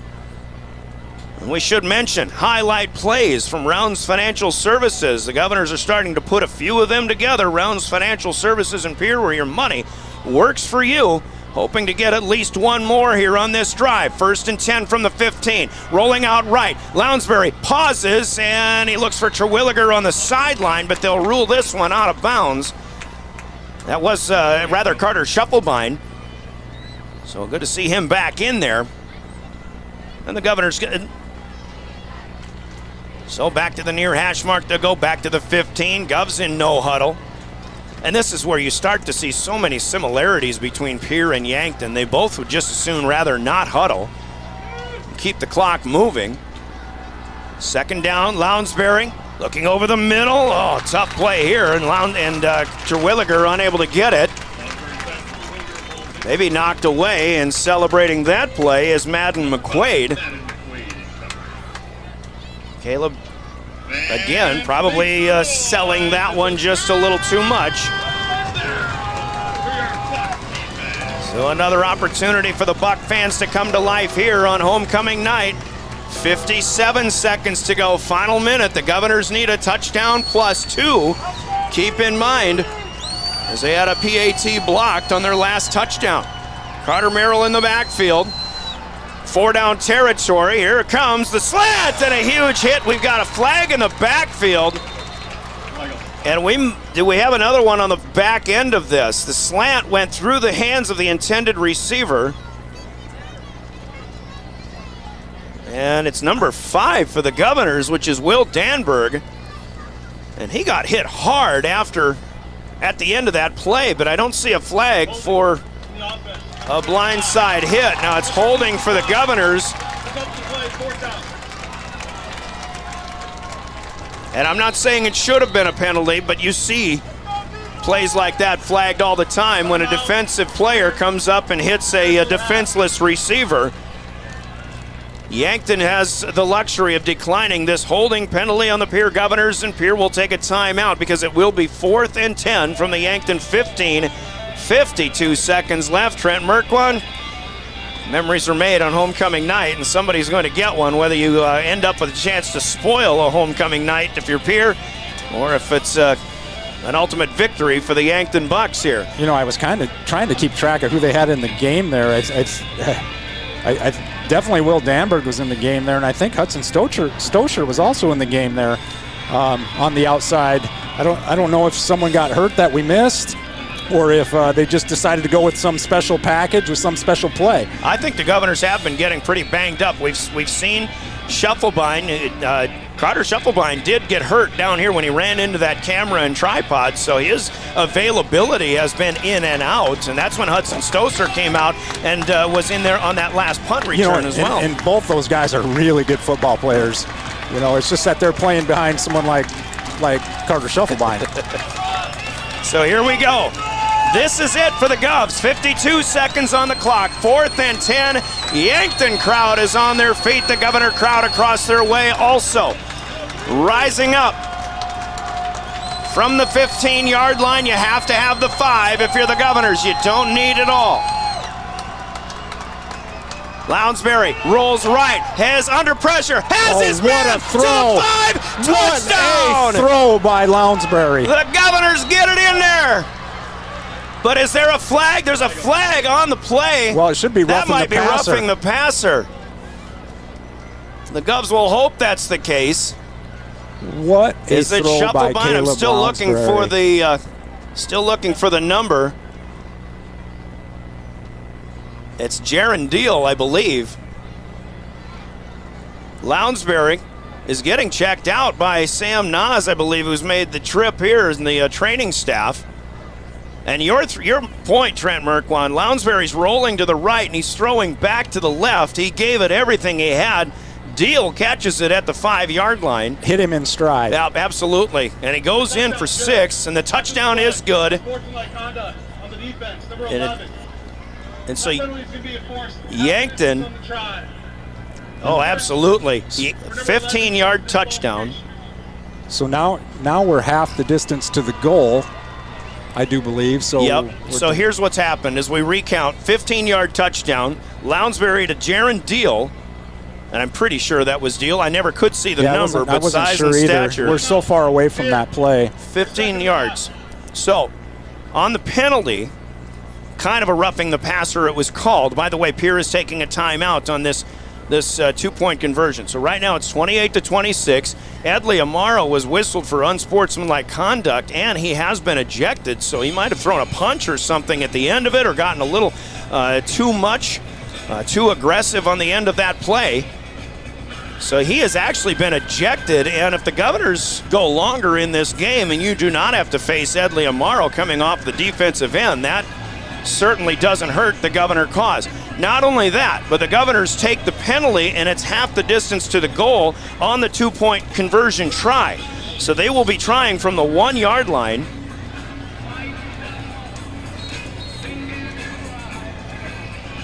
And that can be a huge turn of events in the Governors' favor as well.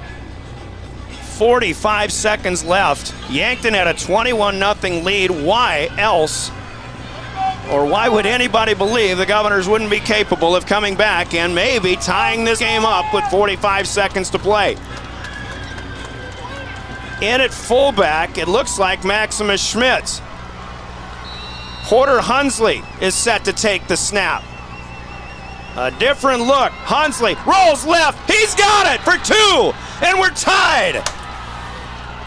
Porter Hunsley just went to the left side. He crosses the goal line. 2-point conversion is good. New score, 28-28, 45 seconds to go. Let's pause for 30 seconds. The Governors kick. When we come back, you're listening to Pierre Governor Football. Explore the 2023 Lincoln Navigator at Capital City Ford in Lincoln. Every time you approach your Lincoln, you'll receive a re-carpet welcome. Twin turbocharged 3.5 V6 engine with auto start-stop technology. You'll travel confidently with technology that meets all your needs. Now you can get the 2023 Navigator for 5.9% at 72 months. Stop in to see the full vehicle lineup at Capital City Ford in Lincoln. Capital City Ford in Pierre, South Dakota. Futures aren't made by accident. They're dreamt, they're planned, they're discovered. At Northern State University, futures are the result of hard work and grit. NSU is an academic powerhouse with a spirit of exploration and genuine support, where professors know your name and push you to discover what you're truly capable of. But don't take our word for it. When you experience Northern, you'll see the difference here. The best back to the Owyhee Federal Credit Union press box. Owyhee Federal Credit Union, where they treat you like you own the place, because you do. Now 28-28. We've got a lot of games still to go. In fact, we've got a lot of regulation play still to go. Yankton still has 45 seconds. And they certainly have some quick strike ability. Carter Templeton will kick off from right to left. What a football game. Absolutely. It's Pierre and Yankton. I mean, 35-7 last year was something a little bit different. Yankton will pick it up, and up man, and the Governors get to him quickly. It looks like they'll have it 1st and 10 at the 35-yard line. Aiden Beam with a nice stop here. That might have been number 85 of the pickup. That would be Jacob Bivens, but Here we go. Time for the Governor defense to shine again here.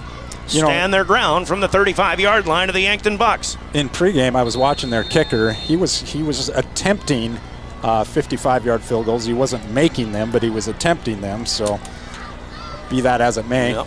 Well, they have two kickers. Kevin Ortiz does the place kicking, but Liam Villanueva, the punter, will get the longer attempts. And Yankton is guilty of a pre-snap penalty yet again. False start against the Bucks. 5-yard penalty. Replay first down. Boy, win or lose, if you're Coach Brady Muth, the penalties have just got to be something that, as they move forward in this second half of the season, which we are officially in now since we're past halftime of the middle game of the year, Yankton's got to clean things up on that regard. So 1st and 15. Ball's on the far hash mark. Trips to the right, one receiver far to the left.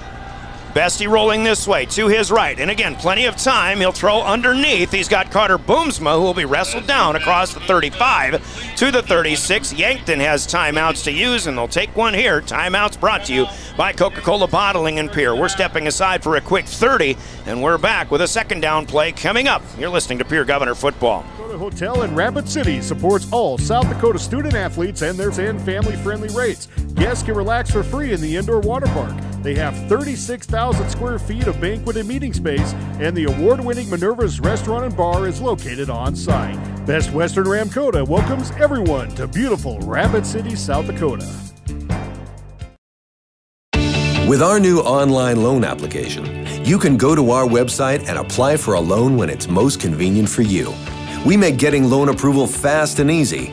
Our local lenders are available to assist you if you have any questions. We make it pain-free to get that loan you've been wanting. We're an equal housing lender. Oahe Federal Credit Union, your hometown credit union since 1955. Federally insured by NCUA. Get your sprayer ready for winter with Grossenberg Implements Service Department. But after a pre-snap penalty, it is now 2nd and 9. Bestie will look left. Throws out far side, and a good pattern with a catch made. And Owen Eidsness will signal first down across the 50-yard line. Yankton gets out of bounds to stop the clock. And that's exactly what they need. Once again, they still have plenty of time. 14 yards on this hookup. Eidsness catches his 7th pass of the night. Now we're down to 29 seconds to go. Here in quarter number 4 after the Governors have tied it up. 28-28, far hash mark again for Tate Bestie. Trips to the left, which is the short side of the field. He's looking right and over the middle. Now comes back to the right. He was waiting for Boomsma to make his second move, but he leads him too far as Logan Whitty gives chase. Incomplete pass. Clock will stop again. Now with 24 seconds left, 2nd down and 10 from midfield. Tate Bestie's decision there. Maybe he just threw that one away, but stopping the clock is a good thing if you're Tate Bestie. So we'll try it again at 2nd and 10 for Yankton. Bestie has thrown the football unofficially 31 times tonight. Caleb Lounsbury has thrown for a season high 30 plus as well. Bestie rolls left, has a man short of the line to gain. He'll scamper out of bounds shy of the 40. And coming back from the play is Eidsness again. Certainly a go-to guy. Yankton will have it at the Governor 38, which is a gain of 12, but again shy of a first down. No, that's an 8-yard gain, not 12. Ball spotted at the 42. 3rd down and a couple. 20 seconds to go when this play starts up. 3 receivers right. Bestie has a man wide open this time. That's Eidsness. He makes a move inside, cuts back outside against Sutton Sonnenschein. Out of bounds at the 25-yard line. And now with 11 seconds left, Trent Merkwan, you said field goal could be a possibility. They've got a big-footed kicker. Right now it would be about 42 yards, but Yankton would like to get it just a little bit closer. That was a big play for Owen Eidsness, who's caught 3 in a row now. 17 yards to the 25, 1st down. Yeah, I'd like to see Pierre come with a blitz here to put some pressure on him so he just can't sit back there and pick you apart. You know, a sack right here would be a huge play. Yeah, absolutely. If you can take him out of field goal range as best you can. 11 seconds left. Here is stacking the line of scrimmage. Here they come. Bestie protected well. He delivers to Eidsness one more time. Caught at the 5. In for the touchdown. There's a flag at the end of it, probably for unsportsmanlike penalties for celebrations. You can't fault them for that, really. But a great drive by the Yankton Bucks, and with 6 seconds left, a 25-yard touchdown pass from Tate Bestie to Owen Eidsness, who again caught 4 in a row on that drive. You know, we blitzed linebackers. They just picked them up. They did a nice job of picking them up. They made the play, and hats off to them for making the play. So 15 yards against Yankton, I guess enforced on the kickoff. I guess it doesn't matter with 6 seconds left necessarily, but you know, it would be fun to see him enforce it here on the PAT. But Kevin Ortiz will get a PAT try. So Yankton with 42 seconds left goes 6 plays and 65 yards. Snap, spot, hold, the PAT is good from Ortiz. And it is 35-28. Yankton makes the play of the night in the end. Let's pause for 30 seconds. They'll get a kickoff. When we come back, you're listening to Pierre Governor Football. Special going on now. Through October 31st, bring in your John Deere self-propelled sprayer and get discounted labor and parts rates, only $650. And that includes genuine John Deere winterization fluid for protection down to minus 40 degrees. But hurry, this offer must be completed and by October 31st, 2025 to qualify. Stop by Grossenberg Implement and see your service or parts manager today for complete details. When you're thinking back to the Owyhee Federal Credit Union press box. Owyhee Federal Credit Union, where they treat you like you own the place, because you do. 5 yards, taking just 36 seconds. Owen Eidsness catching a 25-yarder from Tate Bestie for now, well, let's call it the go-ahead score. Anything can happen in high school football, and anything can obviously happen when Pierre and Yankton are playing each other. There's been so many great games between these two teams over the years. But Yankton leads 35-28. Pierre has 6 seconds left, so maybe a lot of laterals coming or whatever the case may be. The Governors have 2 men back deep. Hudson Stoser and Jaron Deal standing at the 20. Liam Villanueva, he's got a big enough boot to kick it all the way to the end zone, and maybe you just force the Governors to try it from the 20. Got that penalty enforced, so he's back. Oh, it's a good point. Yep, 15 yards against, so they're kicking from the 25-yard line. So forget about a touchback. Villanueva will kick it as far as he can. End over end, taken by Stoser at the Schaefer rather. No, it is Stoser. Oh, and he pitches back, and it gets away from Jaron Deal. 22-yard line. Yankton is on it, and your ball game is over. Well, Yankton did the right thing of kicking it down the middle of the field, and Hudson Stoser went up the middle of the field, tried to lateral to Deal. Had they been able to make a connection, maybe Deal's got enough time to get out of bounds, but that one gets away, and by the time it's recovered by Yankton, which technically will be a turnover, we're not going to count that. But, boy, what a ball game. In the end, on homecoming night, memories are made if you're the Yankton Bucks. And your final score on the Gales service in Pierre. Use their budget plan and keep full service eventually when it gets cold outside.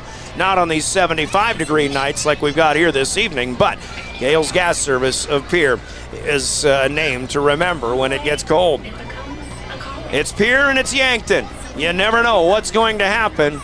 And we were just treated to maybe the game of the season. Unfortunately for Pierre Governor fans, they come up a little bit short, and they will fall to 3-2 on the season. Yankton stays perfect in Class 11 AA. They're 4-0 in the class. They're 4-1 overall, and the Governors have a tough task ahead of them looking next week at the O'Gorman Knights. The bottom line, Trent Merkwan, is, I mean, this is why we play the game, right? This is why we watch the game. This is why we love the game. The Governors have come out on top in this rivalry more often than Yankton has. Tonight is just Yankton's night. You got to tip your hat. What a great ball game. Yankton did come out on top, but I guarantee you that Yankton will go back and think they're a little bit lucky probably to win this football game, even though they led most of the game, if not all the game, except they never trailed for sure. Yeah. However, they do not want to play us. They do not want to play Pierre again. Yep. They do not want to play Pierre when it counts. We figured out some things in the second half, late in the second quarter, that ultimately led to a tie game. We made some incredible plays. There was some character that was built on the field tonight. That's a good point. Lounsbury's got to come out of this game as confident as you can be. Even though he didn't have a good first quarter, he sure settled down. And the play he made late in the game to tie the game, you can build on that. That catapults people. Absolutely. So the Governors, they were down 21-0. They tied this game at 28-28, eventually with 42 seconds left. And that enough really kind of tells you all you need to know and tells the rest of the state all you need to know about this year's version of the Pierre Governors. Yankton for now is still the top team in the class, and they'll stay that way probably for the rest of the season. They get a big boost in this win. And there's hugs all around for the Yankton Bucks and their coaching staff, and certainly from their players. And again, I'd like to say something about this rivalry too. To me, now the players might see it a little bit differently, but I think from my point of view and how I feel about the Yankton Bucks as an adversary, and Coach Brady Muth, who is one of my favorite people to talk to. I mean, and the coaches, they respect each other very, very much, and that's just another thing that I love about this rivalry as it is right now. And you're down in Yankton, the heritage, the legacies. Yeah. And then Pierre comes in here in the last 8 years and has basically spoiled their state championship hopes numerous years and numerous times. In some incredible football games, not just this one tonight, but some incredible football games in the playoffs. And, even dating back 7-8 years ago, I can't think when Lincoln Keenholz was a sophomore. I think we came down here and beat him in the playoffs. Jack was, my son Jack was a part of that, and what a game that was. And after Yankton won the regular season matchup. Correct, down here. So we had to come back down here and play. So, I mean, this rivalry exists. Absolutely. Hey, again, a great one to watch, and you can rewatch it once we sign off, by the way, at drgnews.com, the River 92.7 page. Watch it on your smartphone, too, the DRG News smartphone app. Shameless plug. Boy, a lot of things to talk about, and we'll do that once we get into the postgame. Once again, your Gales Gas Service scoreboard, Yankton 35 and the Pierre Governors 28. Let's pause for 3 minutes. Postgame coming up. That comes to us as a courtesy of Family Dental with offices in Pierre and Gettysburg, and we've certainly got plenty to talk about. That is in 3 minutes. You're listening to Pierre Governor Football and your official voice of the Govs, River 92.7 and drgnews.com. Dr. Ryan and his team at Family Dental in Pierre and Gettysburg would like to thank their wonderful patients for allowing us to treat their whole family, from infants to elders and everyone in between, including routine dental care, same-day crowns and bridges, implants, and many more procedures. We are excited that soon we'll be able to offer IV sedation. We are excited for what the future will bring. Call 224-7774 to schedule an appointment today. Again, thank you to all our wonderful patients. From the early days of South Dakota statehood through today's digital revolution, BankWest has remained committed to helping customers and communities succeed. BankWest Associates uphold this commitment by developing innovative products, tailoring financial solutions to customer needs, and actively supporting community causes. For a bank committed to helping you and your community prosper, choose BankWest. BankWest. Convenient, connected, committed. Member FDIC. Superior Concrete is proud to sponsor the Governors this season, and just as proud to offer the finest concrete solutions available for commercial and residential applications, as well as foundation and flat work. The bottom line, if you need anything done with concrete, we can do it. Superior Concrete. Give us a call today for an estimate or more information. That's Superior Concrete. Find us on Facebook or call the office at 605-494-0102. That's 494-0102. Call today. Do you love watching high school sports but find yourself wanting to be more involved? LiveTicket.tv has the solution for you. They're looking for production managers to assist for this school year. Duties include the management of equipment as well as basic technological understanding. But don't stress, paid training will be provided. Part-time wages starting at $20 per hour. Call 833-605-LIVE, extension 2. That's 833-605-5483, extension 2. And punch your ticket to joining one of the fastest growing companies in South Dakota. Fall sports are here, and Beck Motor Company is proud to cheer on our local athletes. Just like teamwork on the field or court, you can count on teamwork at our dealership. Whether you're driving a new Chevy Equinox, a tough Chevy Silverado, or keeping your current ride in top shape with our service department, Beck Motor Company is here for all your automotive needs. Good luck to all our hometown teams this season. From your friends at Beck Motor Company, we're making a great deal better. www.beckmotors.com, 605-224-5912. Dakota Storm Roofing is a locally owned roofing company in Pierre, specializing in both residential and commercial roofing services. They can handle your asphalt shingle, metal roofing, and flat roof needs. New construction, plus all types of roof repairs. They can handle the finishing touches, adding fascia, soffit, and gutters too. No job is too big or too small. For a free estimate, call Dakota Storm Roofing at 280-9794. Go to dakotastormroofing.com or find them on Facebook or Instagram.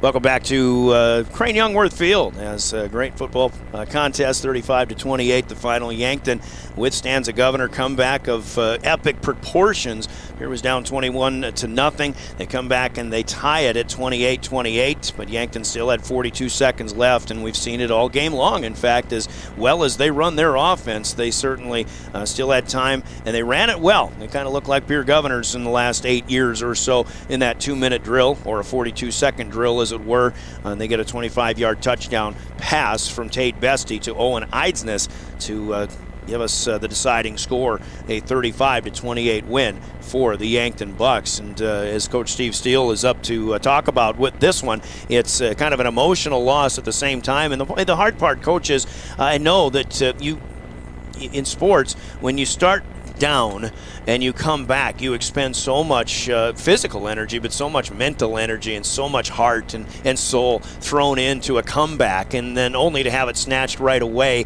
I mean, this is why we learn life lessons in this game. Else, and they can snowball that on a lot of teams, and I was very proud of the guys fighting and coming all the way back. I mean, to get back to a tie game after down 21 doesn't happen a whole bunch, in any level of football. So being able to do that really shows, the grit of this football team. And we've been down by 3 scores before, but we've been down with some of the greatest players that Pierre Governor history's ever had, and we've got some great players out here tonight. It still seems like a different team, but again, kids on the field in the last 2.5 quarters of this game at the very least. Yeah, and I mean, again, the big message is, in the first half, we just kind of had one guy not doing what they needed to do, or one guy not making the play.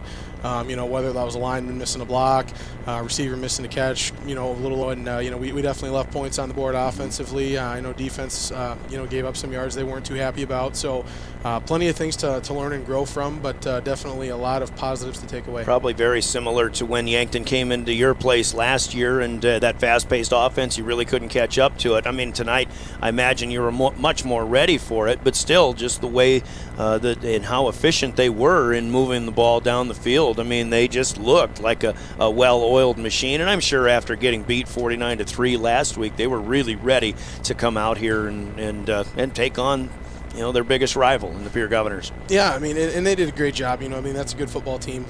They did a lot of really good things on offense, and I said, and then they did a lot of good things on defense too. But at the end of the day, it just comes down to who makes the most plays.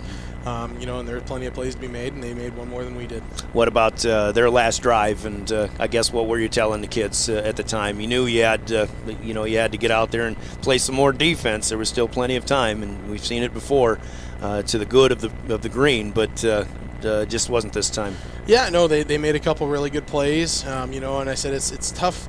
Those situations are always hard because you want to keep things in front, and they have a couple really shifty guys where if you give them some space over the middle, it wasn't so much the throw and catch, it was the throw and yards after catch that really made a struggle. But and they had all their timeouts, so that's another situation, almost kind of like the end of our drive at the end of the first half, where once it got, I think we got to like 26 seconds before I used the timeout. We're like, it's really not that big of a deal because you've got those timeouts. Yeah. I think they managed that very, very well. And, like I said, they had some guys make some plays. You talked about space when receivers were catching balls, and you guys had space to run on several occasions too. It's just, to me, that's just a couple of teams that really has respect for each other on what each team is capable of. And, you don't want to press too much because you give up a big play, and, it's just there are just so many things to love about this game, and I don't know, I just feel a little bit of a respectful rivalry going on. I don't know how the kids feel about it necessarily, but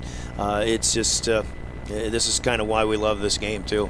Yeah, and that's it was fun back and forth. That second half, we just said, hey, we got to go put pressure on them. We got to go put pressure on them, see if we can get a stop, and then we had two or three opportunities to tie the game before we did tie the game. But it is just, again, it's a fun football game because the guys believe to the very, very bitter end.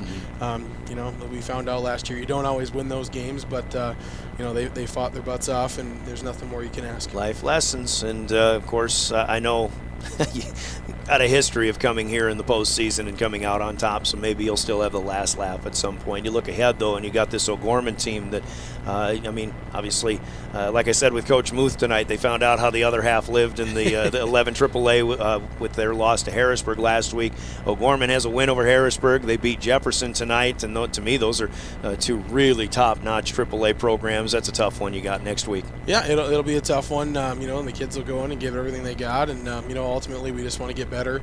Next week, it stinks. It still kind of counts in the seeding, I guess, but at the same point, you don't end up having to beat that team to win the state title. As long as we can find a way to improve next week, then whatever happens. And I think like in Yankton's case with Harrisburg last week, you just go out and play the best game you can, and you'll still learn something along the way, win or lose. And I think most importantly, you just try to find out what you learn about yourselves in that game too. Yeah, absolutely. So, Coach, it was a great game. We're proud of the effort. We're proud of everybody involved here tonight, and we'll wish you the best of luck next week, all right? All right, thank you. Steve Steele, the Governor head coach, as the Govs fall tonight. They do fall to 3-2, and they've got some work to do coming up the rest of the way in this season. Let's pause for 3 minutes, and we'll come back with more of our Family Dental postgame. We got the full recap, stats, and scores, your Hermanson Endodontics big play of the game, your player of the game from Cowboy Country Stores as well. On the way, still, here in our Governor postgame, this is Pierre Governor Football. From the early days of South Dakota statehood through today's digital revolution, BankWest has remained committed to helping customers and communities succeed. BankWest Associates uphold this commitment by developing innovative products, tailoring financial solutions to customer needs, and actively supporting community causes. For a bank committed to helping you and your community prosper, choose BankWest. BankWest. Convenient, connected, committed. Member FDIC. I'm Scott Nye. As a coach for the Pierre Governors, I know a winning game plan is crucial. When it comes to your finances, you deserve one too. At New Edge Advisors, our name is new, but our commitment to you isn't. We're the same trusted team you've known, and we've expanded our playbook of resources to help you plan for retirement, manage investments, and protect your future. Let's build the strategy that gets your financial future into the end zone. Securities offered through LPL Financial. Member FINRA SIPC. Advisory services offered through New Edge Advisors LLC, a registered investment advisor. New Edge Advisors LLC is a separate entity from LPL Financial. At Avera Orthopedics, we're transforming pain into possibility every day. Whether you're chasing a personal best or simply want to enjoy life to the fullest, our specialized care is designed to help you feel better and stronger. We're here for you. No referral needed. Trust Avera Orthopedics to unlock a world of endless possibilities. Visit avera.org/orthopedics and start your journey from pain to possibility today.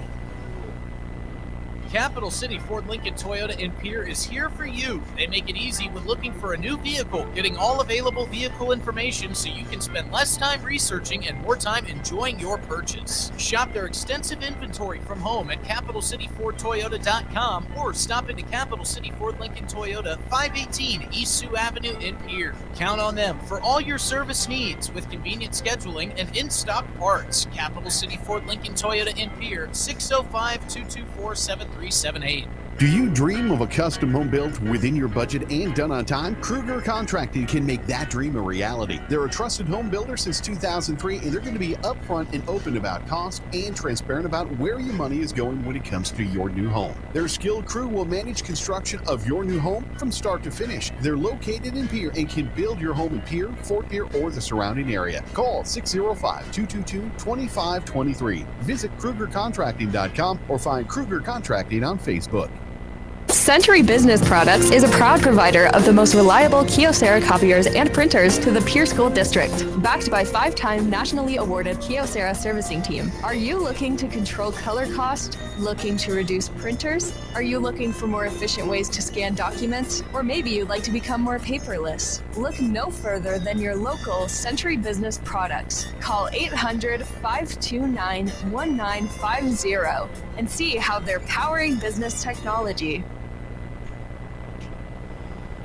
Well, we continue our Family Dental post-game. Brian Oakland along with Trent Merkwan here, and let's give you the full rundown. Appreciate the coach coming up, but really an emotional loss for all involved. And there was a play in here where Carter Schuffelbein, we lost. We noticed Carter Schuffelbein was absent for much of the later stages in this game. There was a play where Schuffelbein was run out of bounds, and he ended up getting tackled into a camera and tripod that a member of the media had on the Yankton sideline, and unfortunately we found out from the coach that Carter Schuffelbein did sustain some concussion symptoms toward the tail end of that game, so he wasn't allowed back into the game, and that was a big omission, unfortunately, for the Pierre Governors. And then even Caleb Lounsbury got his bell rung with Edley Amaro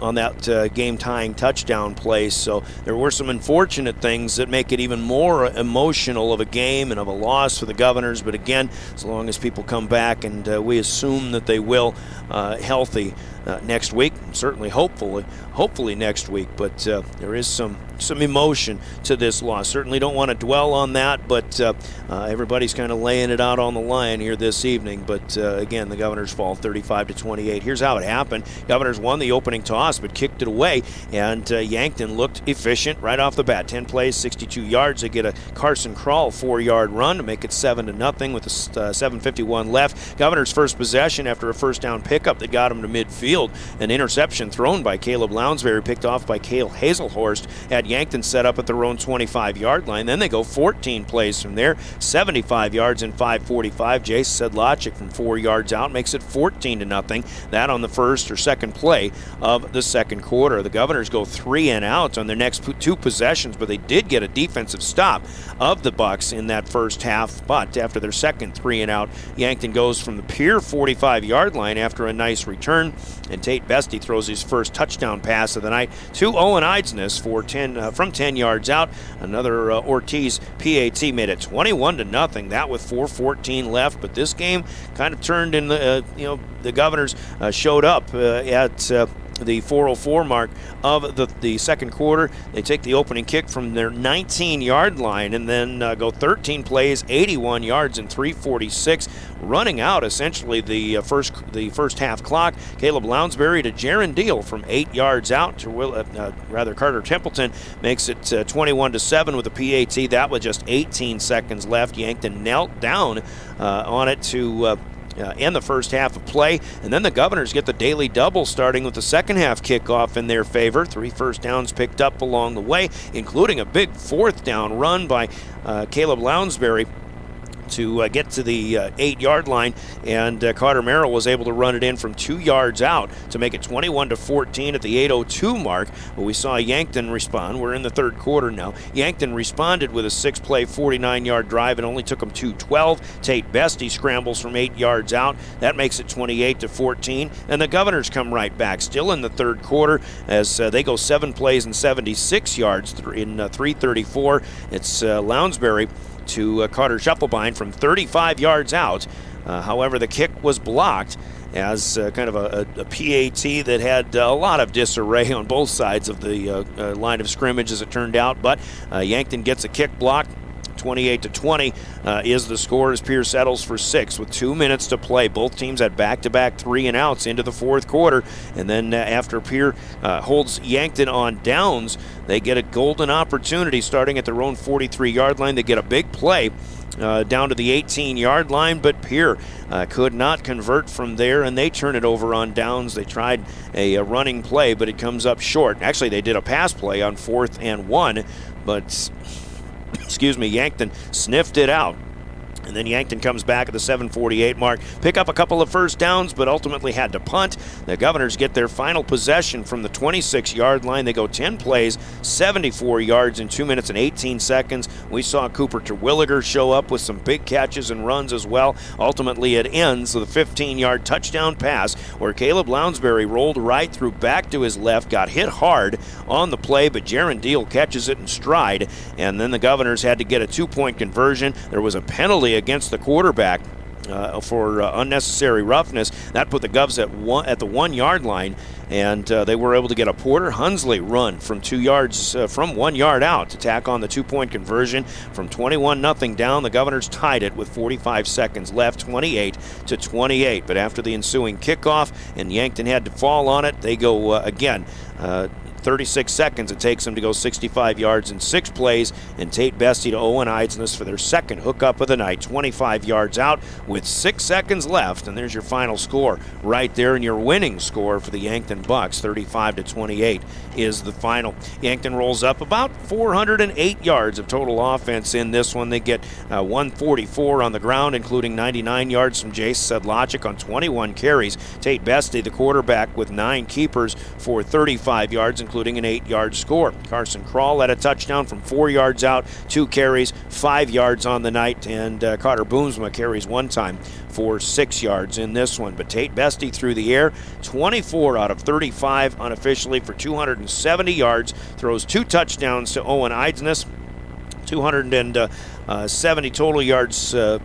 Positive passing offense. He was sacked 1 time for a loss of 6, so 264 net with 144 on the ground, 408 yards of total offense. Eidsness himself catches 10 balls tonight for 121 through the air, including those 2 touchdowns. Cale Hazelhorst with 4 catches for 66 yards. Abe O'Brien with unofficially 5 catches for I have him at 37 yards, and I don't think that's correct. That should be 61 yards for the Bucks. And Jace Sedlacek and Talon Kenny get 9 yards receiving each. Yankton picks up 20 first downs on the night, but here's the problem for the Yankton Bucks. They commit 14 penalties tonight. Some of them can be momentum killers. They were able to pick up the slack on most of them, but 14 penalties for 96 yards marked against them. But the more important number for Yankton, they didn't turn the ball over tonight by way of interceptions or fumbles lost. As for the Governors, 356 yards of total offense. They'll get 133 on the ground, 119 yards from Carter Merrill on 20 carries. Caleb Lounsbury carries twice for 14 yards. Then you've got Lounsbury through the air. A lot better in the second half. I think his completion percentage isn't going to be that sparkling, but again, let's just start. He was 5 of 11 in the first half. He was 17 of 32 overall in the game, so 12 out of 21 in the second half. Overall, 226 yards of passing offense, 3 touchdowns. He did have the 1 interception. He throws twice for scores to Jaron Deal, and then ended the 35-yarder to Carter Shufflebine as well. He was sacked once for a loss of 3 yards, 223 net passing, 133 on the ground. That's 356 for the Governors. Shufflebine catches 6 passes for 110 yards, 35-yard touchdown included. Cooper Terwilliger, 5 catches for 47 yards, but 3 of those came on that game-tying drive in the final minute or minutes of the fourth quarter. It's Jaron Deal, 3 catches for 33 yards, had 2 touchdowns tonight for the sophomore. Lincoln Dilgis makes a couple of nice grabs for 24 yards. Carter Merrill, a 12-yard grab as well. Governors pick up 15 first downs, and they did have the 1 turnover on their opening drive, a Lounsbury interception thrown that was picked off by Cale Hazelhorst. Just a great ball game, but the Governors come up short, 35-28 in this one. And certainly all along the way, all these touchdowns and some sacks and things like that. Just a lot of great plays, a lot of Rounds Financial Services highlight plays all along the way. Rounds Financial Services appear where your money works for you. But there was one big play of the game tonight. Big plays are brought to you by Hermanson Endodontics. Well, there was a few big plays, really, and we'll talk about them after you hear this in our postgame from Hermanson Endodontics in Pierre.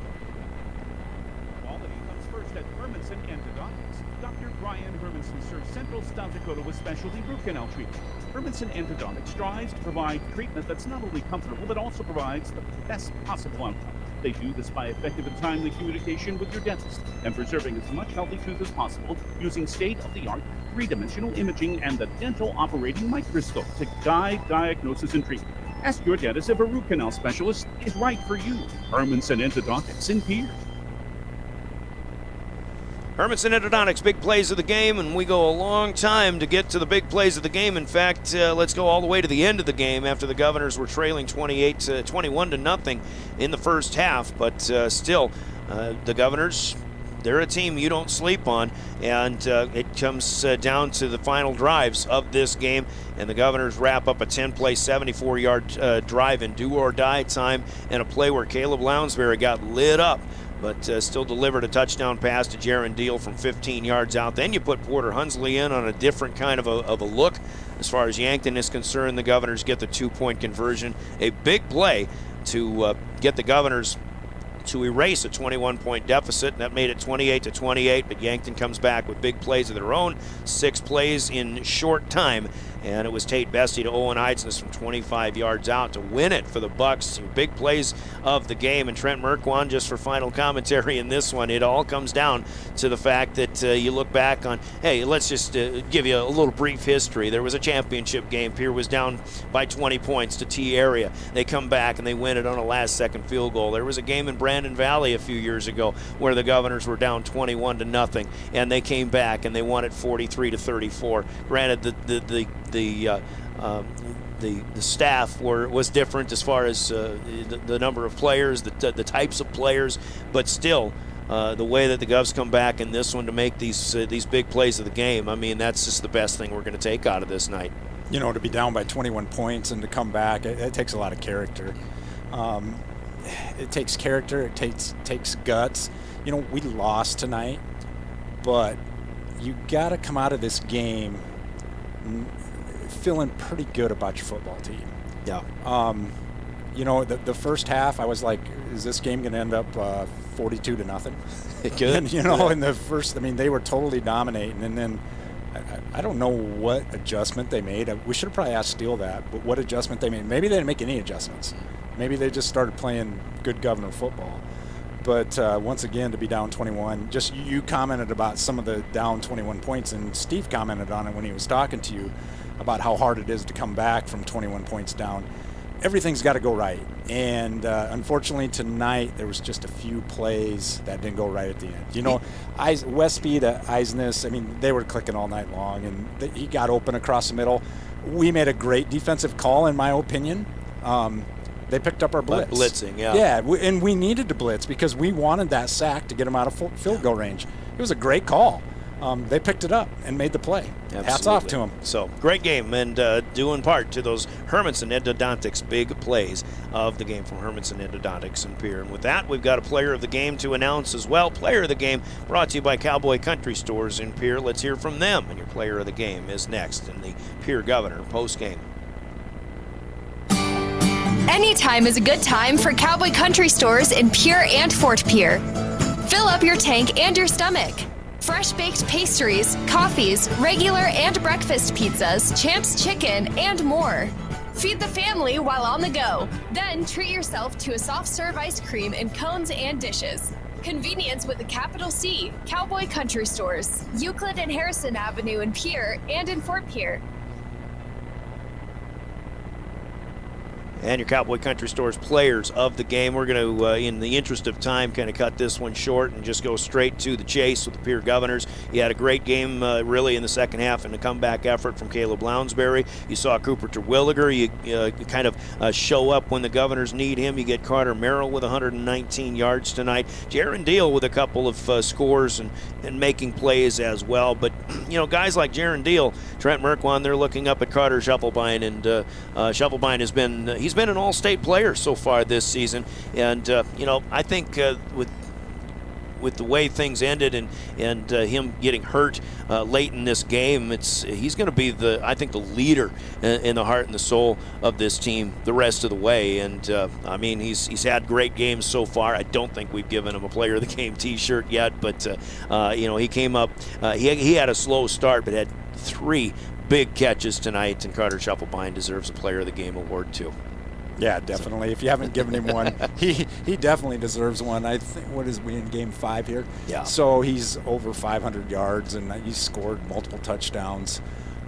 Definitely deserving of a Player of the Game. Big play threat. You don't like to give those Player of the Games to those guys like that. You kind of hold out till the end until they really do something special. And he's done something special every game, so now you're giving him one. Well, I save him for special moments, and I feel bad for the kid for getting hurt, especially the way he ended up getting hurt in this game. Hopefully we get him back next week. Carter Scheffelbein is our Cowboy Country Store's Player of the Game tonight, even though the Governors do come up short in this one.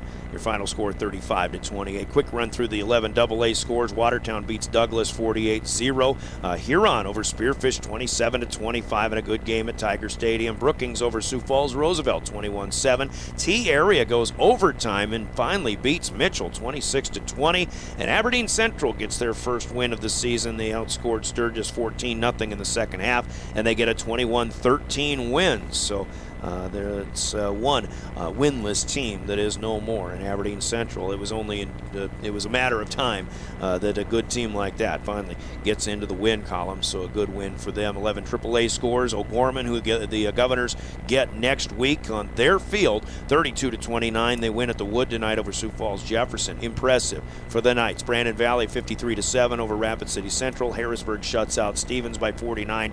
And right now, Sioux Falls Lincoln leading Sioux Falls Washington in the third, 26-24. That's the only game still going on. Other games we had on our stations tonight. Stanley County was out at Wall. Tough ask for the Buffaloes as they fall 56-50 on KGFX. Lyman at Platte Geddes. That was a good one at halftime, and looking for the score in this one. But by the way, Phillip shuts out Jones County in central South Dakota tonight, and that Lyman game, I'm still not finding it. But, well, you know what? There it is, 64-28. Well, Platte Geddes runs away with that one in the second half, and you can catch all the other scores on drgnews.com tomorrow with Justin Cowart updating us there. Here, your final score, once again, 35-28 for all Pierre fans on the road. And for any occasion, remember the South Dakota Office of Highway Safety reminds us all as they celebrate being a part of a team, but there is no and. It's text or drive. There is no and. You've got someplace to be. Buckle up every trip, every time, too, from the South Dakota Office of Highway Safety. I want to thank William Wilson along with Cashton Seaboy for running our show in studio, for Caleb Brozick for running camera. A good one to watch back, even though it's just like the Titanic movie. It'll always end up the same, no matter how often you rewatch it. Again, from Live Ticket, watch it over at drgnews.com and the River 92.7 page. Thanks to Trent Merkwan for helping us out tonight, and maybe we'll get him back on the mic down the road once again as well. In the meantime, I'm Brian Oakland. Once again, your final score on the Gales Gas Service scoreboard, it's 35-28. Yankton improves to 4-1. The Governors fall to 3-2. Join us next Friday night from McEnany Field in Sioux Falls with the O'Gorman Knights host the Governors. 4:30 pregame, 5 o'clock afternoon kickoff next Friday night right here on your official home of the Pierre Governors, River 92.7 and drgnews.com. Good evening, everybody. You've been listening to coverage of Pierre Governors Sports on the official home of the Pierre Governors, River 92.7 and DRG Media Group. Governor Sports is brought to you by your Pierre Sports marketing sponsors, Bank West, Beck Motors, Dakota Storm Roofing, Superior Concrete, Live Ticket, Overhead Door, New Edge Advisors, Avera Orthopedic, Capital City Ford Lincoln Toyota, Kruger Contracting, Sensory Business Products, and the Brittany Scheffelbein Agency.